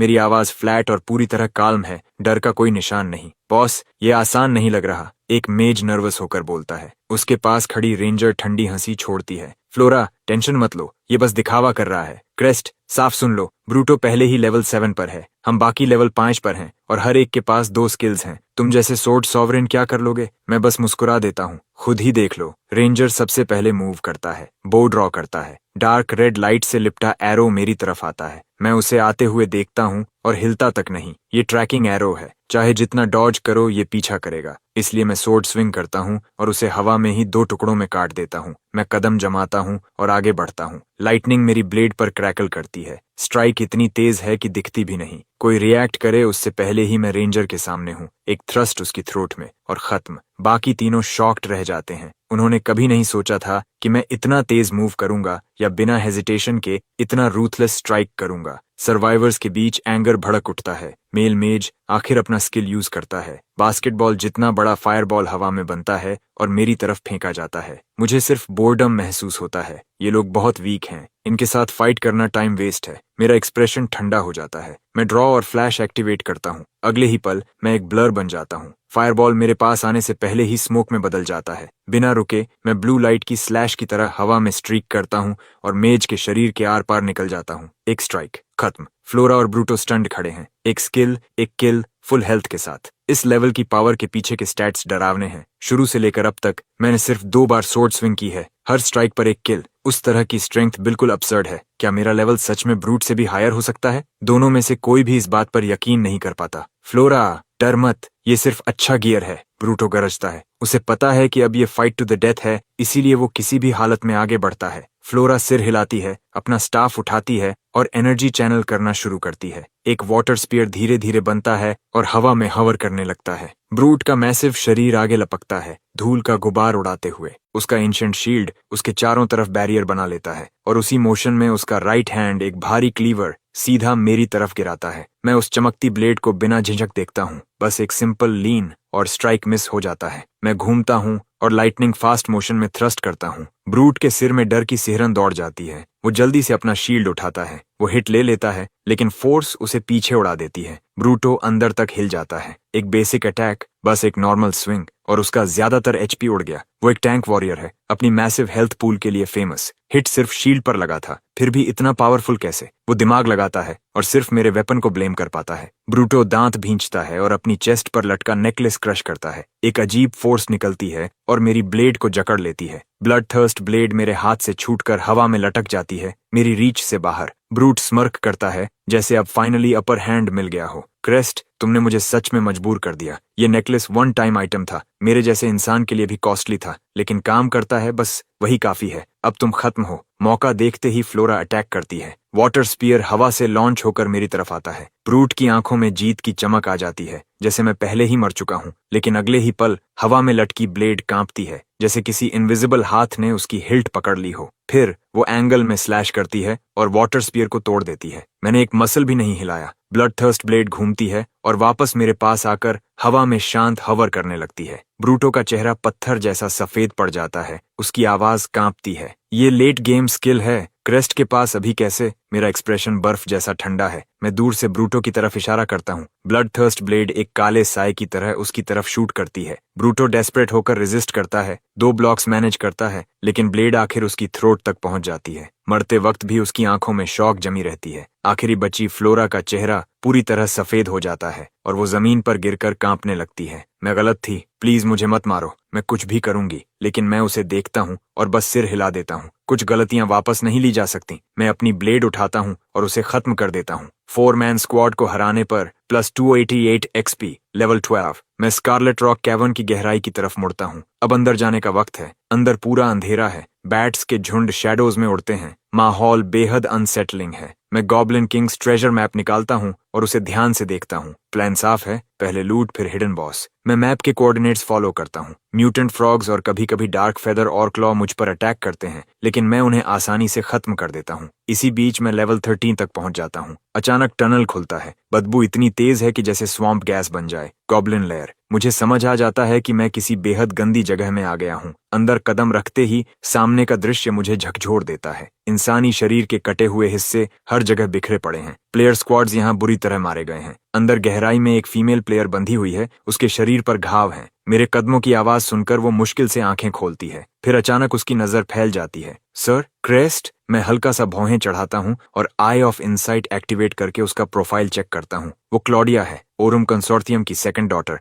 मुझे उम्मीद नहीं थी कि वो यहाँ मिलेगी। Crest, please help me. Claudia मुझे ऐसे देखती है जैसे मैं उसकी आखिरी उम्मीद हूँ। उसकी आंखों में आंसू भर आते हैं। उसकी स्क्वाड ने फाइट की थी, लेकिन उसके हर टीममेट को गॉब्लिन्स ने मार दिया। वो अकेली बची है। मैं एक पल रुककर सोचता हूँ, वो सोल ड्रेन हीलर है, हीलर क्लास का एक रेयर वेरिएंट। वो गिरे हुए मॉन्स्टर्स की सोल्स को अब्सॉर्ब करके अपनी एनर्जी रिस्टोर कर सकती है, फिर उसी सोल एनर्जी से अपने एलाइज के वुंड्स हील करती है। हिडन बॉस के खिलाफ फाइट ब्रूटल होने वाली है। मेरे साथ एक स्ट्रॉन्ग सपोर्ट हो तो फर्क पड़ सकता है। मैं तुम्हें यहाँ से निकाल सकता हूँ, मैं कहता हूँ, लेकिन एक कंडीशन है, मेरी स्क्वाड ज्वाइन करो और मेरे ऑर्डर्स फॉलो करो। कोई सवाल नहीं। क्लॉडिया एक पल भी नहीं सोचती। उसका सिर तेजी से हिलता है, जैसे वो अपनी जान बचाने के लिए नॉड कर रही हो। क्लॉडिया स्क्वाड ज्वाइन कर लेती है। मैं लीडर सेट हो जाता हूँ। मैं ब्लेड उठाकर उसके बंधे रोप्स को काट देता हूँ। वो कुछ देर स्ट्रगल करती है, फिर किसी तरह खड़ी हो पाती है। उसके शरीर पर रेड रोप मार्क्स हैं, चेहरा पीला है, आंखें लाल हैं। वो मुझे ऐसे देखती है जैसे मैंने उसकी दुनिया बचा ली हो। जो कुछ उसके साथ हुआ है वो भयानक है। गॉब्लिन्स ने कैप्चर किया, फिर आखिरी मोमेंट पर रेस्क्यू हुई। कोई भी इस हालत में टूट सकता है। क्रेस्ट, चलो यहाँ से निकलते हैं, क्लॉडिया घबराकर कहती है। उसकी आंखें चारों तरफ घूम रही हैं। यहाँ एक गॉब्लिन चीफ है, उसी ने मेरी टीम को मारा। वो बाहर की आवाज सुनकर गया है, लेकिन कभी भी वापस आ सकता है। मैं उसे बीच में रोकता हूँ। चिंता मत करो, मैं उसे पहले ही मार चुका हूँ। वो मुझे घूरती रह जाती है। ये कैसे पॉसिबल है? तुम अकेले हो, कोई स्क्वाड नहीं, और तुम सोर्ड सॉवरेन हो, सबसे वीक अर्ली गेम क्लास। उसे यकीन ही नहीं होता। उसे लगता है मैं बोस्ट कर रहा हूँ। उसने खुद देखा है कि गॉब्लिन चीफ कितना टेरिफाइंग था, कैसे वो प्लेयर्स को एक एक करके काट रहा था। मैं गॉब्लिन किंग्स ट्रेजर मैप उसके सामने दिखाता हूँ। प्रूफ। वो मैप को देखती है, कुछ पल के लिए फ्रीज हो जाती है, फिर शॉक उसे पूरी तरह पकड़ लेता है। ठीक है, अब मुझे यकीन है, ये पागलपन है। गॉब्लिन चीफ लेवल 10 एलीट था। फिर उसे कुछ याद आता है। रुको, क्या तुम वही सोर्ड सॉवरेन हो जिसने फर्स्ट किल लिया? मैं बस सिर हिलाता हूँ। वो गहरी सांस लेती है। यहाँ अभी भी बहुत डेंजर है। गॉब्लिन्स के अलावा भी बहुत मॉन्स्टर क्लस्टर्स हैं। हमें निकलना चाहिए, मैं ठंडे स्वर में कहता हूँ। चुप रहो। डील ये था कि तुम मेरी स्क्वाड ज्वाइन करोगी और मेरे ऑर्डर्स फॉलो करोगी। मैं अंदर जा रहा हूँ और तुम मेरे साथ आ रही हो। अगर फिर से जाने की बात की तो मैं तुम्हें खुद बांध दूंगा। वो चुप हो जाती है, सिर हिलाती है, लेकिन अंदर ही अंदर गुस्से में है। क्या बेवकूफ है, जरा भी चाम नहीं। मैं आराम कंजोर्सियम की सेकंड डॉटर हूँ। थोड़ी सॉफ्टनेस दिखाता तो मैं खुद उसकी हो जाती। क्या उसे पता नहीं इस कनेक्शन की वैल्यू क्या है? लेकिन मैं पहले ही आगे बढ़ चुका हूँ, पीछे देखे बिना कैवर्न की गहराई में जाता हुआ। वो चारों तरफ देखती है। चारों तरफ पिच ब्लैक अंधेरा, डरावना माहौल। उसके पास कोई चॉइस नहीं। वो जल्दी से मेरे पीछे आकर मेरे साथ ही रहती है। हम कई घंटों तक आगे बढ़ते हैं। मॉन्स्टर्स वेव्स में आते हैं, लेकिन मैं उन्हें आते ही काट देता हूँ। क्लॉडिया बिना कुछ किए एक्सपी गेन कर रही है। एक बार स्मॉल बीस्ट टाइड हमला करता है। मैं उसे अकेले ही संभाल लेता हूँ, बिना मेहनत के, लगभग बिना चोट के। क्लॉडिया सब कुछ देख रही है। उसका मुंह खुला रह जाता है। अब उसे पूरी तरह यकीन हो गया है, अगर मैं उसका एनिमी होता तो वो बचती ही नहीं। मैं उसके पास जाता हूँ। खड़ी क्या हो, मुझे हील करो। क्लॉडिया तुरंत स्किल एक्टिवेट करती है। वायोलेट लाइट उसकी हथेली में चमकती है और मेरे अंदर बह जाती है। मेरे आर्म के वुंड्स कुछ ही सेकंड्स में ठीक हो जाते हैं। ब्लड थर्स्ट ब्लेड में थोड़ी हीलिंग एबिलिटी है, लेकिन बहुत कम। एक प्रॉपर हीलर के सामने कुछ नहीं, इसलिए मैं उसे साथ लाया हूँ। तुम्हारा लेवल क्या है? तुम्हारी वजह से अभी 10 पहुंची हूँ। मेरा क्लास एडवांसमेंट क्वेस्ट आ गया है। मुझे एक एलीट मॉन्स्टर मारना होगा। वो नर्वस होकर कहती है। ठीक है, मैं करवा दूंगा। तुम सोल में एडवांस करोगी? वो सिर हिलाती है, लेकिन अंदर से सरप्राइज्ड है। उसे पता है कि वो किस क्लास में एडवांस होगी। इतनी नॉलेज हर किसी के पास नहीं होती। मैं उसे एक एलीट मॉन्स्टर तक ले जाता हूँ और वो एडवांसमेंट कंप्लीट कर लेती है। सोल्म अनलॉक्ड। उसे नया स्किल मिलता है, shield boost. Targeted teammate energy spend करके कंटिन्यूअसली ब्लॉक चांस बढ़ाता है। कुछ ही देर में हम उस जगह पहुंच जाते हैं जो गॉब्लिन किंग के मैप पर मार्क्ड थी। मैप लाइट की स्ट्रीम में बदलकर जमीन में समा जाता है। मैं सोर्ड सॉवरेन स्किल एक्टिवेट करता हूँ और जमीन पर स्लैश करता हूँ। एक डीप पिट खुलता है और उसके अंदर एक डार्क पर्पल चेस्ट रखा है। Dark purple treasure chest, gold tier, lower grade. मैं उसे अभी नहीं खोलता। इसके बजाय मैं ऑल असेंशन एक्टिवेट करता हूँ और चेस्ट को ही अपग्रेड कर देता हूँ। चेस्ट वायलेट लाइट से चमकने लगता है। उसकी सरफेस अब क्लियर ब्लू जेमस्टोन से जड़ी हुई है। Dark knight chest, platinum tier, lower grade. Open rewards, full shadow duelist set, circlet, greaves, bracers, leggings, mantle. साथ में शैडो सोल लॉन्ग सोर्ड और एक platinum high grade soul crystal skill scroll. Notifications की बरसात देखकर मेरी आंखें फैल जाती हैं। पूरा प्लैटिनम सेट जो बेहद रेयर है, और सोर्ड मिड ग्रेड प्लैटिनम है। मेरी लक सच में आसमान छू रही है। मैं तुरंत सब इक्विप कर लेता हूँ। एक लॉन्ग सोर्ड मेरे सामने मटेरियलाइज होती है। उसके बॉडी में डार्क पर्पल वेन्स बह रही हैं। हिल्ट सॉलिड है, लेकिन ब्लेड शैडो जैसी है, लगभग unreal. Shadow soul long sword, platinum mid grade. Shadow storage, ये ब्लेड मेरी शैडो के अंदर स्टोर हो सकती है और कभी भी समन की जा सकती है। सोल ड्रेन, टारगेट की शैडो पर स्ट्राइक करके उसकी एनर्जी धीरे धीरे ड्रेन होती है। डार्क स्लैश, इस ब्लेड के हर अटैक में 50% एक्स्ट्रा शैडो डैमेज जुड़ता है। इसे पकड़ते ही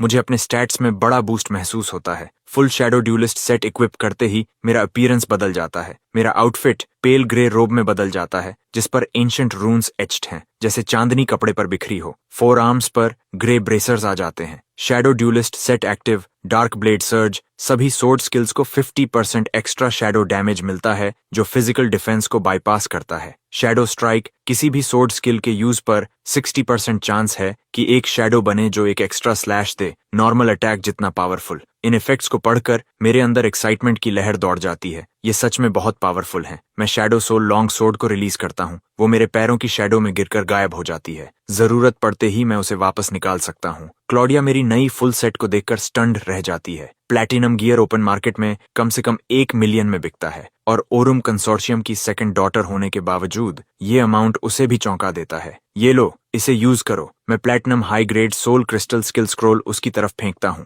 ज्यादातर प्लेयर्स प्लैटिनम स्किल्स चौथे या 5वें क्लास एडवांसमेंट पर सीखते हैं। इतना महंगा स्क्रोल और मैं उसे बिना किसी शर्त दे देता हूँ। क्लॉडिया पूरी तरह शॉक में है। तुम सच में ये मुझे दे रहे हो? इसकी कीमत कम से कम 1 मिलियन है। वो हेजिटेंट होकर उसे लेती है, जैसे उसे लगता है कि मुझे इसकी वैल्यू नहीं पता, लेकिन मेरा एक्सप्रेशन फ्लैट रहता है। आगे फाइट टफ होगी। तुम्हारी स्किल्स जितनी स्ट्रांग होंगी, हमारे चांसेस उतने बेहतर होंगे। मुझे हिडन बॉस की ताकत पता है। क्लॉडिया की तरफ एक एक्स्ट्रा स्किल जीत और मौत के बीच फर्क बन सकती है। वो बहस बंद कर देती है और तुरंत यूज करती है। Skill acquired, soul resonance. Activate करने पर सभी पार्टी मेंबर्स को 200% बोनस एक्सपीरियंस मिलता है। क्लॉडिया की आंखें चमक उठती हैं। सोल रेजोनेंस, ये लेट गेम सोल मिनर स्किल है। अगर हम 7 पार्टी में रहे तो स्प्लिट होने के बाद भी फुल एक्सपीरियंस मिलेगा। वो एक्साइटमेंट में लगभग उछल रही है। मैं हल्की सी मुस्कान देता हूँ। इस स्किल के साथ पार्टी मेंबर होने से मेरा एक्सपीरियंस कट नहीं होगा। किसी और टीम के लिए ये अनथिंकेबल होता। मैं क्लॉडिया को आगे लेकर बढ़ता हूँ। हमें कैवर्न के अंदर एक छोटा एग्जिट मिलता है। बाहर एक विशाल फॉरेस्ट फैला हुआ है। उसके बीच में एक ब्लड रेड लेक है जिसकी सरफेस उबलते क्रिम्सन पानी जैसी हिल रही है। मेरा एक्सप्रेशन सख्त हो जाता है।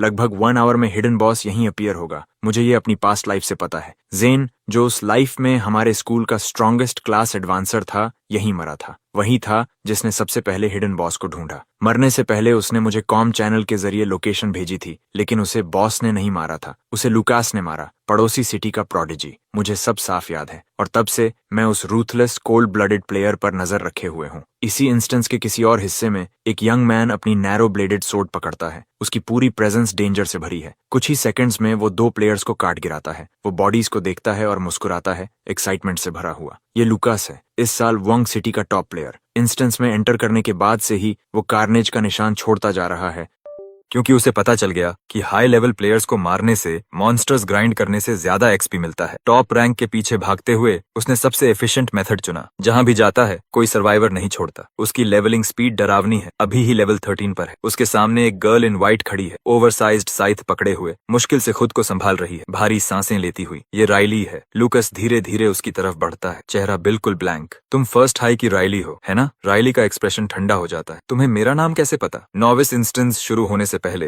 मुझे फर्स्ट हाई के टॉप टैलेंट्स की पूरी लिस्ट मिली थी, सीधे तुम्हारे प्रिंसिपल से। मैंने तुम सबकी क्लास एप्टीट्यूड स्टडी की है। ये इंस्टेंस मेरा हंटिंग ग्राउंड। यहाँ की हर स्कूल डिसअपॉइंटमेंट रही है। तुम सब एक्सपीरियंस पॉइंट्स बनने के लिए ही बेहतर हो। लूकस अपनी ब्लेड उठाता है और ब्लेड रीवर स्किल एक्टिवेट करता है। टेरिफाइंग रेड स्लैशेस हवा में बनते हैं और राइली की तरफ बढ़ते हैं। आखिरी पल में राइली पूरी तरह काम रहती है। वो अपनी आखिरी एनर्जी खर्च करके एक स्केलेटन सोल्जर समन करती है जो किलिंग ब्लो को इंटरसेप्ट करता है और उसी पल वो गायब हो जाती है। ये उसका रेत कॉलर स्किल है, रेत स्वॉप। वो रेंज में सबसे दूर कॉप्स के साथ अपनी पोजीशन एक्सचेंज कर लेती है। लूकस हवा को काटता है। वो घूमता है और सिर्फ राइली की झलक पकड़ पाता है जो डेंस ट्रीज में गायब हो रही है। उसके चेहरे पर ब्लड थर्स्टी स्माइल फैल जाती है। जितना भागना है भागो लिटिल लैम, बच नहीं पाओगी। वो अपना मूवमेंट स्किल एक्टिवेट करता है और प्रेडेटर की तरह उसका पीछा करता है। राइली पैनिक में ट्रीज के बीच दौड़ती है। बचने के लिए वो एक कैवर्न में कूद जाती है। ब्लड रेड रॉक्स वॉल्स पर जमी है। जगह बेहद गलत लगती है, लेकिन वो स्टन्ड रह जाती है। कैवर्न में लगभग कोई लाइव मॉन्स्टर नहीं है, सिर्फ हर जगह कॉर्प्सेस पड़े हैं। कोई यहाँ पहले ही सब साफ कर चुका है। ये किसने किया? कोई एलीट स्क्वाड भी इतने मॉन्स्टर्स नहीं मार सकता, लेकिन सोचने का टाइम नहीं है। वो पूरी ताकत से भागती है। पीछे लूकस के फुटस्टेप्स सुनाई दे रहे हैं और करीब आते जा रहे हैं। डिस्पेयर उसे घेर लेता है। अगर वो पकड़ लिया गया तो वो मर जाएगी। जैसे ही लूकस डिस्टेंस क्लोज करने वाला होता है, आगे एक फिगर प्रकट होता है। राइली को पकड़कर शैडोज में खींच लेता है। वो देखती है एक यंग मैन इन ग्रीन, उसकी बैक पर बड़ा बो बंधा हुआ, शांत कॉन्फिडेंस कॉन्फिडेंस के साथ। ये जेन है, फर्स्ट हाई का 9 star talent awakener. Thanks, Riley धीरे से कहती है। मेंशन मत करो, हम एक ही स्कूल से हैं। मैं बस देखता नहीं रह सकता था। मैं कुछ समय से लूकस को देख रहा हूँ। वो अनस्टेबल है, इस इंस्टेंस को प्लेग्राउंड की तरह ट्रीट कर रहा है, हर किसी को हंट कर रहा है। अगर हमने उसे नहीं रोका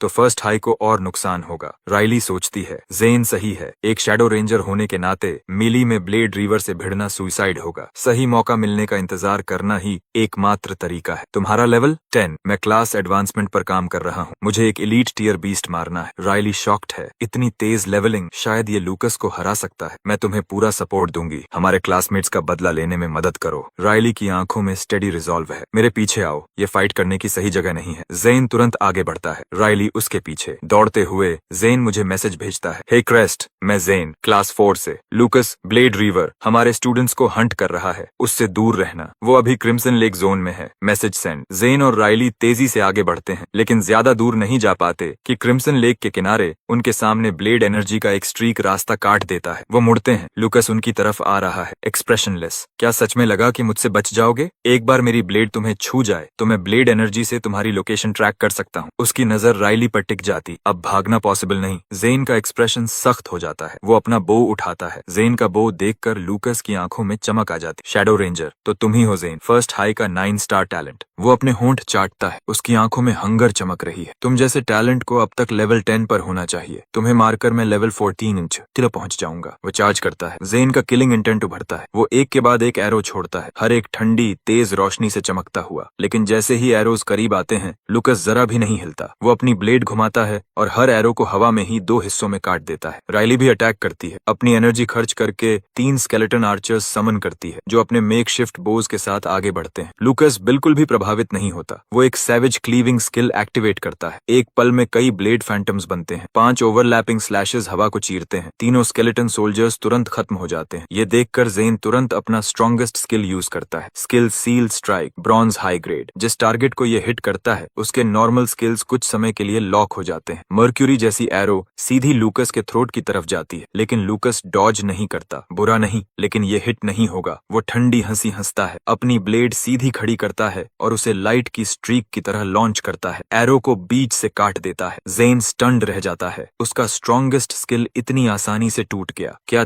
10 स्टार और 9 स्टार टैलेंट के बीच गैप इतना बड़ा है? जेन दूसरा एरो चढ़ा भी नहीं पाता कि लूकस पहले ही उसके सामने पहुंच जाता है। ब्लेड सीधा उसके चेस्ट में घुसती है। राइली ये सब हॉरर में देखती है। उसका चेहरा पूरी तरह सफेद पड़ जाता है। उसकी आंखों में गुस्सा भर जाता है। वो अपना फुल मून साइथ उठाकर लूकस पर वार करती है। लूकस घूमता है और अपनी ब्लेड उसके शोल्डर पर गिराता है। वो साइथ से ब्लॉक करती है, लेकिन फोर्स उसे पीछे फेंक देता है। वो खून खांसती है, अब लड़ने की हालत में नहीं। लूकस उसे ठंडी नजर से देखता है। इतने वीक, मैंने सोचा था मजा आएगा, लेकिन तुम सब तो छोटे प्लेयर्स हो। मेरा टाइम वेस्ट, अब खत्म हो जाओ। लूकस की आंखें अंधेरी हो जाती। वो धीरे धीरे राइली की तरफ बढ़ता है। उसका HP लगभग खत्म है। एक और स्ट्राइक और सब खत्म। वो दांत भींचती है, आंखों में गुस्सा जल रहा है। वो मरना नहीं चाहती, लेकिन उसके पास कोई ताकत नहीं बची। जेन भी उसकी वजह से इसमें फंसा। गिल्ट और डिस्पेयर उसे घेर लेते हैं। तभी दूर से एक सोर्ड क्राई गूंजती है। एक ब्लेड लाइट की तरह उड़ती है और एक पल में उस ब्लड रेड अटैक को तोड़ देती है जो लूकस ने अभी लॉन्च किया था। उसकी ताकत इतनी ज्यादा है कि लूकस खुद पीछे फेंक दिया जाता है। वो 3-4 कदम पीछे खिसकता है, मुश्किल से खुद को संभालता है। उसके चेहरे पर शॉक साफ दिखता है। कोई न्यू कमर उसकी ब्लेड एनर्जी को सीधे ओवरपावर नहीं कर सकता। डस्ट हटती है। ग्रे रोब्स में एक यंग मैन पेड़ों से बाहर आता है। उसकी एक उंगली हल्की सी मुड़ती है। डार्क ब्लड थर्स्ट ब्लेड घूमती हुई वापस आकर उसके पास हवर करने लगती है। मैं सामने का सीन काम नजरों से देखता हूँ। एक पल में सिचुएशन समझ आ जाती है और एक चीज मुझे सरप्राइज करती है, राइली भी यहाँ है। लगता है इस लाइफ में सब कुछ पहले जैसा नहीं होगा। क्रेस्ट, राइली की आवाज कांपती है। उसकी आंखें लाल हैं। उसे खुद यकीन नहीं हो रहा कि ये सच है। मैं हूँ। मैं आगे बढ़कर उसके चेहरे से खून धीरे से साफ करता हूँ। मेरी आंखों के पीछे एक क्वाइट किलिंग इंटेंट जागता है। राइली की इंजरीज सीरियस हैं। अगर मैं थोड़ा भी देर करता तो शायद उसे खो देता। क्लॉडिया मेरे पीछे आती है, दोनों हाथ उठाती। डीप वायलेट लाइट राइली के शरीर में बहती है और उसके वुंड्स तेजी से हील होने लगते हैं। जेन ये सब देखकर स्टन्ड है। फ्लोटिंग ब्लेड, ये late game sword sovereign skill है। क्रेस्ट के पास अभी कैसे? उसके दिमाग में 1000 सवाल दौड़ रहे। वो दर्द से कराहता है। अपने चेस्ट को पकड़कर खुद को खड़ा करता है। कुछ सेंटीमीटर्स और उसका दिल खत्म हो जाता। फिर वो क्लॉडिया को देखता है जो बिना छुए उसे भी हील कर रही है। वो और भी शॉक्ड है। एक साथ 2 लोगों को हील करना अर्ली गेम में ये सिर्फ क्लास एडवांस्ड सोल मिनर ही कर सकता है। तब तक लूकस लूकस खुद को संभाल चुका है, उसकी एरोगेंस गायब हो गई है, अब उसकी जगह कुछ भारी है। उसे एक असली ओपोनेंट मिल गया है और वो लास्ट स्ट्राइक उसके अंदर तक असर कर गया है। उसकी ब्लेड पर एक नॉच पड़ गया है, उसकी ब्लेड एक गोल्ड टियर वेपन। आखिर कैसी स्ट्रेंथ, कैसी स्किल चाहिए होती है गोल्ड टियर वेपन को चिप करने के लिए। क्या तुम क्रेस्ट हो, फर्स्ट हाई के 10 स्टार सोर्ड सॉवरेन? वो खुद मानने पर मजबूर हो जाता है। तुम्हारी स्ट्रेंथ मेरी उम्मीद से कहीं ज्यादा है। इस इंस्टेंस में तुम ही एक हो जिसे मैं अपना ओपोनेंट मान सकता हूँ, लेकिन बस उतना ही, तुम मेरी ब्लेड से मरोगे। लूकस बिना वार्निंग के मूव करता है, उसकी ब्लेड पर ब्लड रेड लाइट चमकती है और वो तेजी से आगे बढ़ता है। मैं उस स्ट्राइक को आते देखता हूँ, मेरा एक्सप्रेशन नहीं बदलता। कितना वीक स्लैश है, मैं कहता हूँ, और मैं सच में ऐसा ही सोचता हूँ। लूकस की आंखें तुरंत डार्क हो जाती हैं। मुझे टॉन्ट करने की हिम्मत सुइसाइडल है, एक स्ट्राइक में खत्म कर दूंगा। वो फुल पावर से वार करता है। मैं वहीं खड़ा रहता हूँ और ब्लड थर्स्ट ब्लेड को पकड़ लेता हूँ। अगले ही पल लाइटनिंग फट पड़ती है, वाइल्ड और रेजिंग, एक गूंजती हुई सोर्ड क्राई हवा में भर जाती है। लूकस स्नीर करता है, क्लोज कॉम्बैट में लड़ना, खुद अपना सिर सौंप रहे हो। लेकिन अगले ही पल उसका एक्सप्रेशन फ्रीज हो जाता है। मेरा शरीर लाइटनिंग की स्ट्रीक बन जाता है, एक चमकदार सोर्ड ट्रेल हवा को चीरता है। स्पीड एब्सोल्यूट है। लूकस अभी भी नहीं जानता कि वो सोर्ड सॉवरेन से नहीं, सोर्ड गॉड से लड़ रहा है। एक थंडरस क्रैक गूंजता है। जैसे ही हमारी ब्लेड्स टकराती हैं, उसकी सोर्ड 2 टुकड़ों में टूट जाती है। उसी पल उसकी चेस्ट पर एक गहरा घाव खुल जाता है। स्ट्राइक उसे हवा में उछाल देता है और वो जमीन पर गिरता है। वो खून उगलता है, आंखों में प्योर शॉक। ये क्या था, वो समझ ही नहीं पाता। इतनी तेज मूव कि वो फॉलो भी नहीं कर सका। उसका एचपी ऑलमोस्ट इंस्टेंटली खत्म हो जाता है। ई राइली और जेन जमे खड़े हैं। क्रेस्ट तो सोर्ड सॉवरेन है, फिर ये क्लोज कॉम्बैट इतना टेरिफाइंग कैसे? लूकस किसी तरह खड़ा होता है, अपनी ब्लेड उठाने की कोशिश करता है, लेकिन वो पूरी तरह टूट चुकी है। वो डिसबिलीफ में पीछे हटता है। कैसे? सिर्फ एक एक्सचेंज और सब खत्म। उसका कॉन्फिडेंस और प्राइड चूर हो गया। वो मानने से इनकार करता है। वो इन्वेंट्री से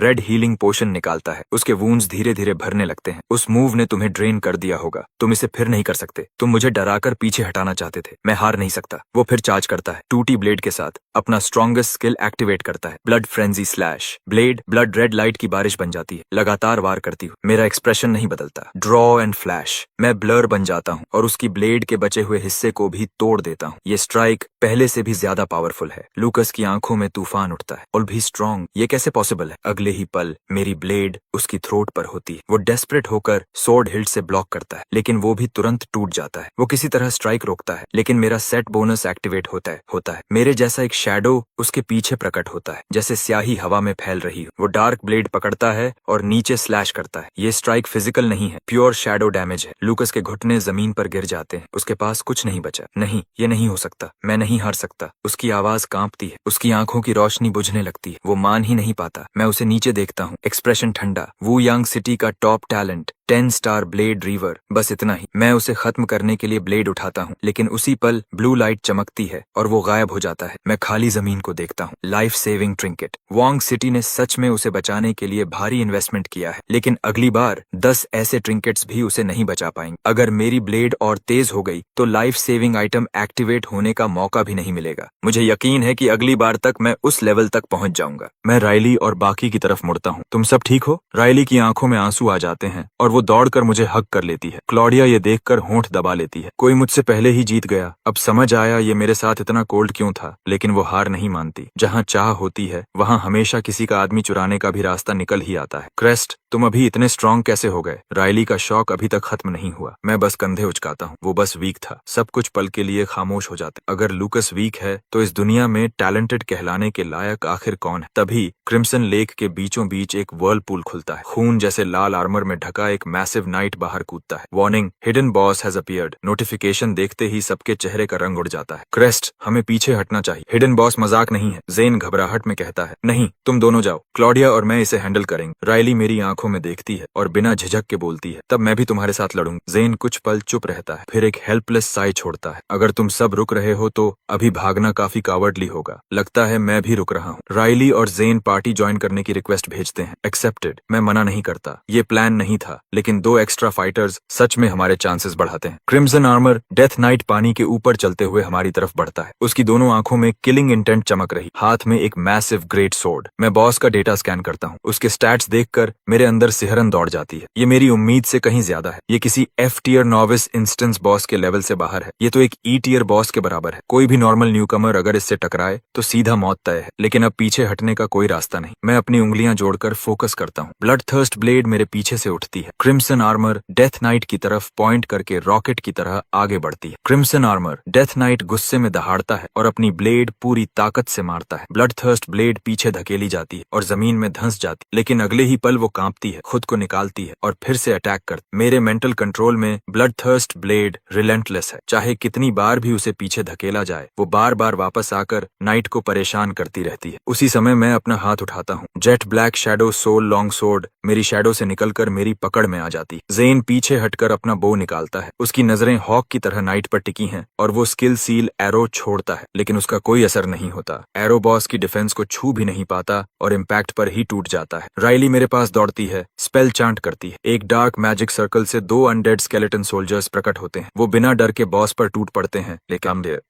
लेकिन वो बहुत फ्रैजाइल है। ग्रेट सोर्ड का एक स्विंग और वो टुकड़ों में बदल जाते हैं। क्लॉडिया का चेहरा टेंस हो जाता है। वो जल्दी से पीछे हटती है और एक पेड़ के पास जाकर दोनों हाथ उठाकर हम तीनों पर शील्ड बूस्ट एक्टिवेट करते। मैं शांत होकर सब देखता हूँ। मेरे टीममेट्स इस फाइट को खुद से नहीं जीत सकते, लेकिन वो अपनी पूरी ताकत लगा रहे हैं और इतना काफी है बॉस को थोड़ा थोड़ा स्लो करने के लिए। असली डैमेज मुझे देना होगा। मैं शैडो सोल लॉन्ग सोर्ड को कसकर पकड़ता हूँ। मेरी आंखों में ठंडी चमक उभरती है और एक अजीब फ्लूइड फुटवर्क के साथ आगे बढ़ता हूँ। मेरा फाइटिंग स्टाइल किसी सोर्ड्समैन जैसा नहीं, बल्कि एक रूथलेस साइलेंट किलर जैसा है। Unpredictable strikes, almost weightless movements, ये मैंने अपनी पास्ट लाइफ में बनाया था। Countless life and death moments से फोर्ज्ड। ये कोई स्किल नहीं, प्योर बैटल एक्सपीरियंस है। Intruder, leave the blood lake, get out. Crimson armour death night दहाड़ता है और अपनी ग्रेट सोर्ड घुमाता है। मैं उसे पूरी तरह इग्नोर करता हूँ। Thunder rush sword art activate करता हूँ, क्योंकि उस ब्लेड पर ब्रिलियंट ब्लू लाइटनिंग फैल जाती है। मैं सीधा आगे बढ़कर थ्रस्ट करता हूँ। फोर्स से फोर्स टकराता है। वो मैसिव ग्रेट सोर्ड एक छोटी सी ब्लेड के सामने रुक जाती, 1 इंच भी आगे नहीं बढ़ पाती। उसी समय ब्लड थर्स्ट ब्लेड को कंट्रोल करके नाइट के साइड पर अटैक करवाता हूँ। क्रिम्सन आर्मर डेथ नाइट गुर्राता है और उसे हैंडल करने के लिए पीछे हटता है। मैं उसे कोई मौका नहीं देता। लगातार प्रेशर डालता हूँ। Shadow soul long sword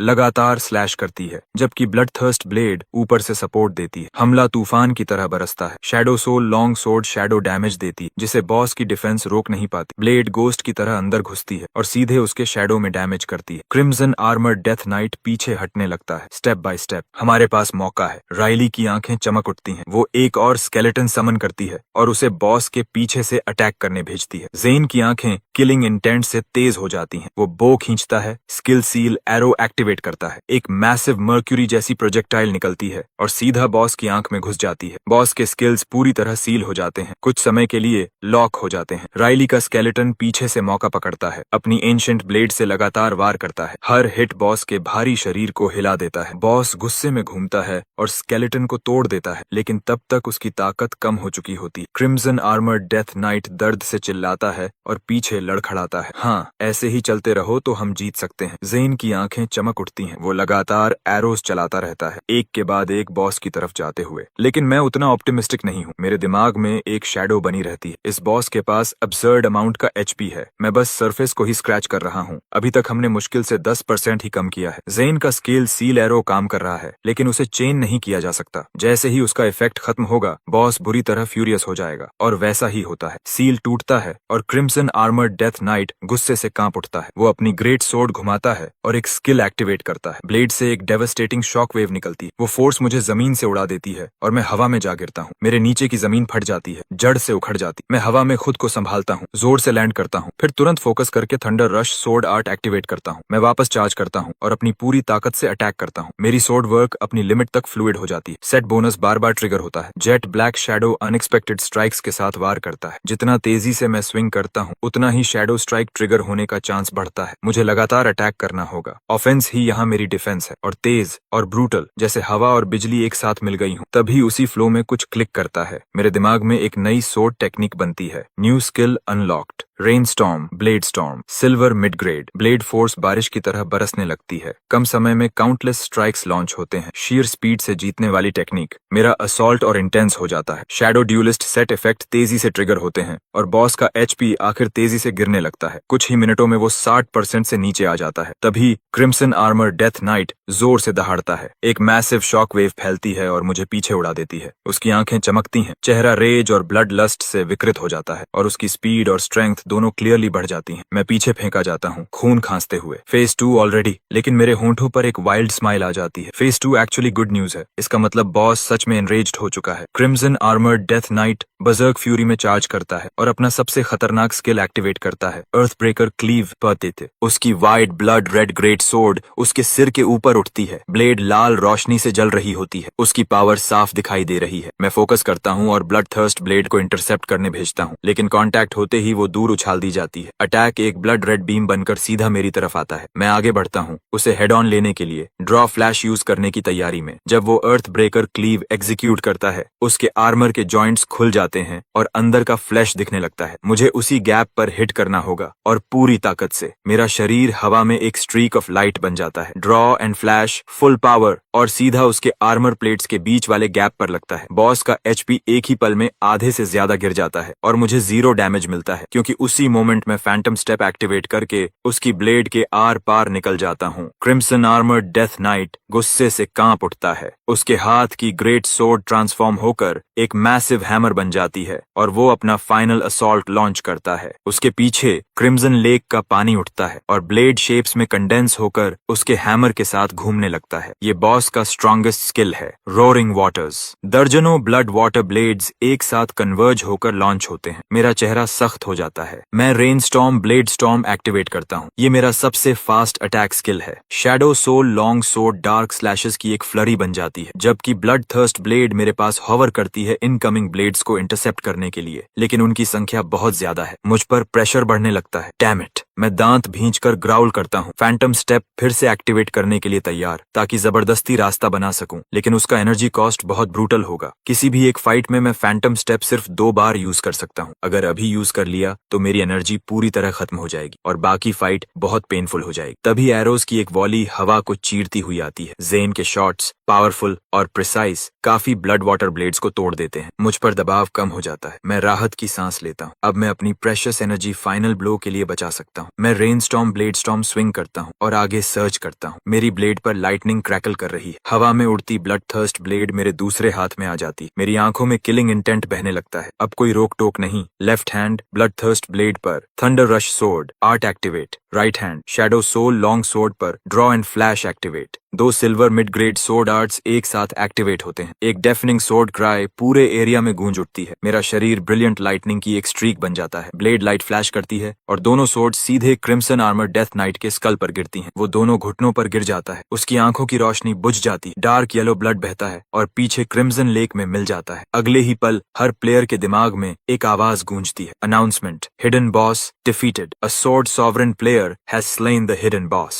Instant settlement begins. Congratulations to all players. Prepare to return home victorious. पूरे इंस्टेंस में हलचल मच जाती है, जैसे कोई बॉम्ब फट गया हो। No, impossible. How? Hidden boss क्या होता है? हमने तो अभी तक नॉर्मल बॉस भी नहीं ढूंढा और किसी ने हिडन बॉस मार दिया। क्या फर्स्ट किल भी सोर्ड सॉवरेन ने ही लिया था? ये सेम पर्सन नहीं हो सकता। जरूर सिस्टम हैक कर रहा है। हम अभी तक लेवलिंग ग्राइंड भी पूरा नहीं कर पाए। इंस्टेंस को शुरू हुए सिर्फ 10 आवर्स हुए हैं। ये तो हद से ज्यादा एब्सर्ड है। ये आदमी है कौन? हर प्लेयर में शॉक की लहर दौड़ जाती है। इंस्टेंस के एक कोने में गोल्ड आर्मर पहने एक आदमी long handled purple crystal hammer पकड़े खड़ा है, चेहरा गुस्से से भरा हुआ। ये डैनियल है। वो टॉप न्यूकमर्स की एलीट स्क्वाड लीड करता है, जो उसके फैमिली के अरेंज्ड बॉडीगार्ड्स हैं। खुद डैनियल पूरी तरह गोल्ड टियर गियर में है। वो बॉस को ढूंढ रहा था ताकि एक ही बार में किल लेकर फर्स्ट प्लेस सिक्योर कर सके। उसने रास्ते में हार्डली किसी मॉन्स्टर को छुआ, लेकिन उसे नॉर्मल बॉस भी नहीं मिला और अब किसी ने हिडन बॉस भी खत्म कर दिया। उसकी पूरी स्ट्रेटजी बर्बाद हो चुकी है। उसका प्लान पूरी तरह खत्म हो गया है। गुस्सा उस पर हावी हो जाता है। डैम इट, कैसे, कौन? उसकी आवाज कांपती है और एक और चीज उसे अंदर से खा रही। वो कल रात से एग्नेस से कांटेक्ट नहीं कर पाया। उसके साथ क्या हुआ? उधर मेरे दिमाग में सेटलमेंट नोटिफिकेशंस आने लगते हैं। Slain hidden boss, crimson armour death night, all party members gain 6292 XP each. मैं सीधे 2 लेवल्स जंप करके सोडान पर पहुंच जाता हूँ। क्लॉडिया 13 पर पहुंचती है, जेन 12 तक, ऑलमोस्ट 13, राइली 7 से सीधे 10 तक पहुंच जाती, एक साथ 3 लेवल्स। अगर उसकी क्लास एडवांसमेंट क्वेस्ट उसे लिमिट नहीं करती तो वो और आगे जा सकती थी। राइली और जेन दोनों थोड़ा स्टन्ड हैं। हमने सच में कर दिखाया, लेकिन इतना XP क्यों मिला? एक 4 पर्सन स्क्वाड को बॉस मारने पर इतना XP नहीं मिलना चाहिए। क्लॉडिया हल्की मुस्कान के साथ पास आती है। ये मेरी स्किल है, सोल रेजोनेंस। ये पार्टी के सभी एक्सपीरियंस गेन्स को डबल कर देती। मैं कामली बॉस की बॉडी के पास जाता हूँ। ड्रॉप्स काफी हैवी हैं। Falling tomb blade skill scroll, platinum lower grade, soul auxiliary necklace platinum lower grade, blood field legion summon skill scroll gold high grade, soul binding decay bow platinum lower grade, $40,000 coins. लगभग सब कुछ platinum tier है। मैं ज्यादा देर नहीं सोचता, 10,001 coins हर किसी को तुरंत डिस्ट्रीब्यूट कर देता हूँ। हर किसी ने अपना योगदान दिया। मैं हर चीज पर ऑल असेंशन इस्तेमाल करता हूँ। लगभग सब कुछ अपग्रेड होकर प्लैटिनम मिड ग्रेड बन जाता है और क्रिम्सन डेथ नाइट समन सीधा प्लैटिनम हाई ग्रेड तक पहुंच जाता है। मैं आइटम डेटा को स्कैन करता हूँ। स्टारलेट सोल नेकलेस वाकई एक्सेप्शनल है। ये सोल एनर्जी स्टोरेज की कैप बढ़ाता है और एब्जॉर्प्शन रेट भी बढ़ा देता है। मैं इसे सीधे क्लॉडिया को दे देता हूँ। वो हीलर है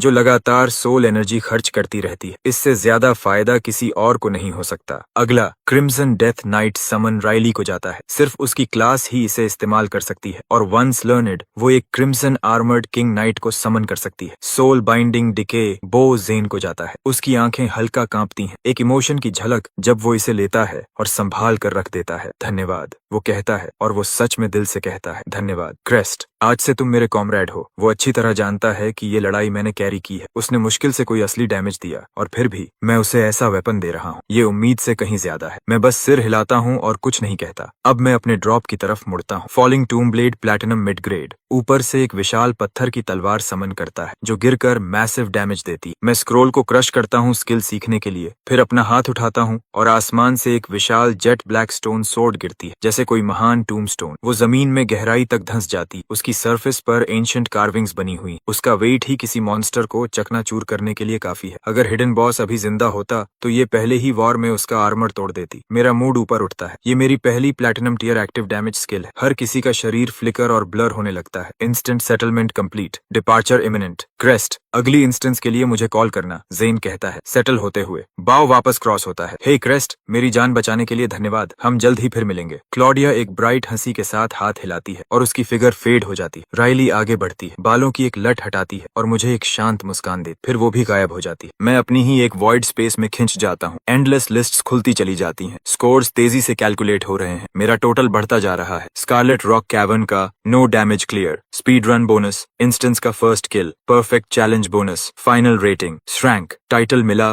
rising overlord, effect all stats +15, all skill proficiency +10%। Ranking settle हो रही है। मेरे सामने एक लीडर बोर्ड मटेरियलाइज होता है। Novice instance number 144, 10th place berserker Cody level 7, 9th place cultivator Reiji level 8, 8th place. Top 10 को बोनस रिवॉर्ड्स मिलते हैं। फर्स्ट प्लेस रिवॉर्ड्स सबसे ज्यादा जेनरस होते हैं। मेरा एक्सप्रेशन शांत है। मुझे पहले से रिजल्ट पता है। फर्स्ट प्लेस मेरा है। एक नॉविस इंस्टेंस में लेवल 16 तक पहुंचना, ऐसा कुछ जो पहले कभी नहीं हुआ और शायद दोबारा कभी नहीं होगा। उधर फर्स्ट हाई में हर फैकल्टी मेंबर लीडर बोर्ड से चिपका हुआ है। क्या हो रहा है? ये नॉविस इंस्टेंस इतनी जल्दी खत्म हो गया। मुश्किल से एक दिन भी नहीं हुआ। जरूर कुछ गड़बड़ हुई है। बड़े वर्चुअल स्क्रीन्स कमरे में तैर रहे हैं जिनमें आसपास के शहरों के हर स्कूल की फैकल्टी दिखाई दे रही है। हर साल नॉविस इंस्टेंस एक तरह का टूर्नामेंट होता है। पूरे रीजन के एजुकेटर्स इकट्ठा होते हैं रिजल्ट्स देखने और कंपेयर करने के लिए। एक स्क्रीन से ठंडी हंसी आती है। इतना शॉक्ड होने की जरूरत नहीं है फर्स्ट हाई। ये इंस्टेंस इतनी जल्दी खत्म हुआ है, इसका पूरा क्रेडिट हमारे वांग थर्ड हाई के जीनियस को जाता है। लुकस, मैं सजेस्ट करता हूँ कि आप सब इस साल के रिसोर्सेज का पूरा फायदा उठा लें क्योंकि अगले साल आपके सेलेस्टियल टावर स्लॉट्स अनिश्चित लग रहे हैं। बोलने वाला है प्रिंसिपल हार्डन, वांग थर्ड हाई का। फर्स्ट हाई की फैकल्टी गुस्से से भर उठती है लेकिन किसी के पास जवाब नहीं है। वो इसे झुठला नहीं सकते। लुकस असली ताकत है लेकिन ग्रेसन शांत बना रहता है। जो भी हो, वो कमजोर नहीं दिख सकता। प्रिंसिपल हार्डन, अभी कुछ भी तय नहीं हुआ है। इतनी जल्दी बोलने की जरूरत नहीं है। इस साल का फील्ड असाधारण है, हाल के किसी भी साल से ज्यादा मजबूत, इसलिए फास्टर क्लियर होना स्वाभाविक है। लेकिन रिजल्ट्स फाइनल होने से पहले ही पूरा क्रेडिट अपने स्टूडेंट को दे देना, ये थोड़ी बेचैनी नहीं दिखाता? ग्रेसन की आंखें सिकुड़ती हैं, हर शब्द एक ब्लेड जैसा। जो कहना है कहो प्रिंसिपल ग्रेसन। फर्स्ट प्लेस वू यांग थर्ड हाई का ही होगा, और ये फाइनल है। और ये सिर्फ लूकस नहीं है, हमारे पास 2 9 स्टार टैलेंट अवेकनर्स हैं और कई 8 स्टार वाले भी। ये कॉन्फिडेंस बेवजह नहीं है। जेंटलमैन बस कीजिए, एक बुजुर्ग प्रोफेसर बीच में बोलता है। स्ट्रॉन्ग टैलेंट पूरी ह्यूमैनिटी के लिए ब्लेसिंग है, इस पर बहस करने की जरूरत नहीं। बोर्ड देखते हैं। ग्रेसन सिर हिलाता है और लीडर बोर्ड की तरफ मुड़ता है, ऊपर से शांत, अंदर से हल्की बेचैनी। इस साल फर्स्ट हाई को टॉप 3 में कम से कम एक स्टूडेंट चाहिए, यही उनके भविष्य के लिए जरूरी है। कप 3 वो पहले ही चुपचाप इसके लिए प्रार्थना करने लगा है, और मेरा नाम अभी तक लीडर बोर्ड पर आया ही नहीं है। इसलिए ग्रेसन मान चुका है कि या तो मैं इंस्टेंस में मर गया हूँ या डर के मारे छिपा हुआ हूँ। दोनों ही हालत में इसका मतलब है कि इस स्टूडेंट का कोई फ्यूचर नहीं है, उसने मुझे पूरी तरह नजरअंदाज कर दिया है।